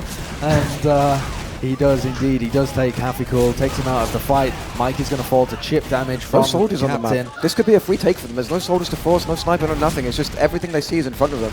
They should really be able to walk this in quite comfortably. There's only Ale who could really get the force onto Permzilla. Well, I mean, it's not even a force. They don't have the Uber charge. And Ale's going to bomb in, actually. Gets Oh, good God! Perilous coming out on top once again. The coordination by and bringing down Perm. He didn't have the Uber to pop off, even if he wanted to. So that is absolutely crucial for them. And even though nameLess do have the cap. Oh my God, Koss has been caught. Oh, what? How does he catch him? How does that Spud happen? I'm certain that Cost gets out there if he doesn't go for that spot. I genuinely think he makes it out. He does. I understand the thinking behind it that he thought he couldn't, but I think in retrospect he was making it out there without any fancy business. Oh my word. What have we just witnessed? What the hell? What a turn of Spud events. is going to sign him down, give him the taunt as well. What on earth are we seeing? Right, here we go on the final round, and there's 2 minutes for either team here. Mike going to engage and see if he can get any damage out onto them. so much falls. damage. But Tech is super weak as well, and Captain is going to finish up that frag. Mike and Ale both on less than 50 health. Less than 50 health between them at one point there. And Perilous forced to back off and heal up. The health advantage so far in favor of nameLess at this point. And the clock's starting to be in their favor as well. 1:37 now on the clock, 2:10 for Perilous. Like, by the time the next fight is over, it's going to be at least a minute advantage for them. Unless they're just letting them cap the point. Could be wrong here, but yeah, they're just going to let them cap the point, which I guess isn't too bad as long as they take it back straight away. Because, I mean, now the spawns are better. Like, any trades here are good trades for nameLess now. But they need trades. But they the need the Uber's trades to been happen. popped off straight away, yeah. It's basically Perilous now trying to basically make something happen. They have managed to pick up Phallus on the side of nameLess there, and they might actually get a few more. Indeed they are. Just collapsing onto Perilous. They've managed to finish up Cost. Permzilla is still alive now, and he needs to basically stay alive to ensure that they are able to re-hold this. They are going to be able to recap it most likely as well, as Perilous do not have the spawners. All right, here we go. It's Kos and Ale both down here, and they are going to be in a tough position to repush this one. Very tough position, I would say. With 85% on Permzilla, 90% now ticking up. They really got to try and take this one. Absolutely, yeah, they're trying to darn. This Captain has fallen. Here comes the Uber now being popped out. It's really all on Perilous to try and make something happen. Drag just beats Ali down in the process as well. So really they are coming out on top of it as they are just cleaning up these frags. Cost needs to get out alive. I think he has just What done a it. little weasel. Brilliant serve by him. But in the meantime, this clock is just plowing down for nameLess at the moment. 45 seconds left. But Cost Uber advantage, but not that close to it yet. So it's going to be, you know, we're talking like when Perilous retake this point, supposedly with Uber advantage, we're talking only one push away from nameLess taking this map and forcing the 5th map. But that involves they have to force Cost for that to happen. They're trying to make some plays happen. They're jumping onto Cost now, trying to basically switch. Oh my goodness, Ali just beats Spud down, and Cost survives. He has the Uber. He didn't even pop it even when the entirety of nameLess were on him. And that's just saved them, really. If he popped them, they have a that would have been lifeline now. curtains. Yeah, he didn't have it for the most vital part of that. He was on 99%, 6 HP and 99%. Oh, really? Yeah, he got it like halfway through, but like he'd kind of found composure by that point and realized he didn't have to pop. But here we go. They're in a forward hold at the moment. Perilous attempting to take this one down. They only have a minute left. Happy Goal once again, he's out, but he hasn't even spotted anyone. Nobody to reflect the rockets from. Tech once again can't resist, but this time actually finds the frag. But they should have made enough room to get out though. Like they trade 1-for-1. Oh, they don't trade 1-for-1. What? I swear they should have got that. I swear they got that frag on the scout. Never mind. And now 1 minute left for Perilous to hold on to this one and win the tournament. They are in control of the Uber situation. Permzilla is going to have to Uber into them if they want to take this round and this point. Here comes the Uber charges. They are exchanged. Phallus is going to take Swift right over to health kit on the back of that one. Stark has exchanged the Ubers, and they're going to try and come back in. The time's starting to tick down here. These are going to be crucial fights. Absolutely. Phallus picks up 2 there. Starkey and Drak falling in the process. But look at everyone.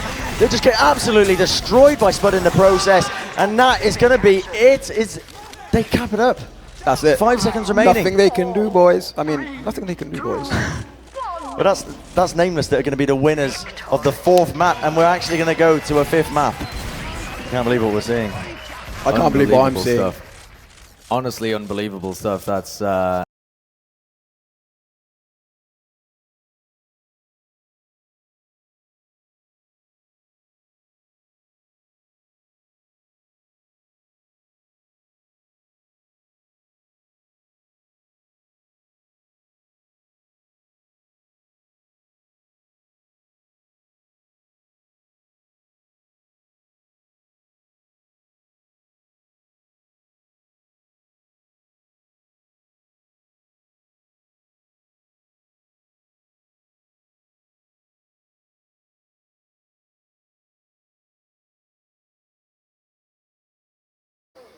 Gentlemen, we have a very interesting situation. We've never had a situation like this, ever. In fact, I don't think anyone's ever had a situation like this ever. It's very interesting. Hey, mate, you gotta go. It's time to go. It's time to go. It is indeed time to go. Both of the teams are tied at 2 maps apiece after the 4 maps to the best of 5. It's gone on for so long. We had so many golden caps that we've exceeded the schedule, gone miles over it, even of the allowed time that Dreamhack gave us extra.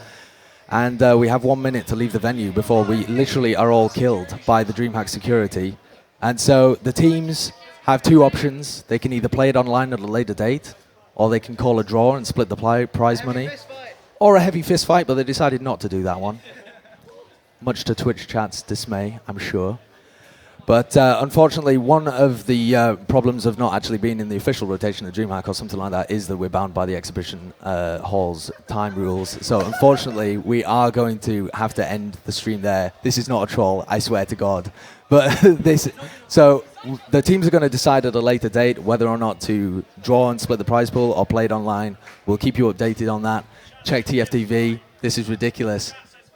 We could go for a real fist fight as well. We could do that afterwards as well. There's a car park out there, but who knows? We'll probably stream or YouTube it or something. But we'll catch you later on Team Fortress TV. What a tournament.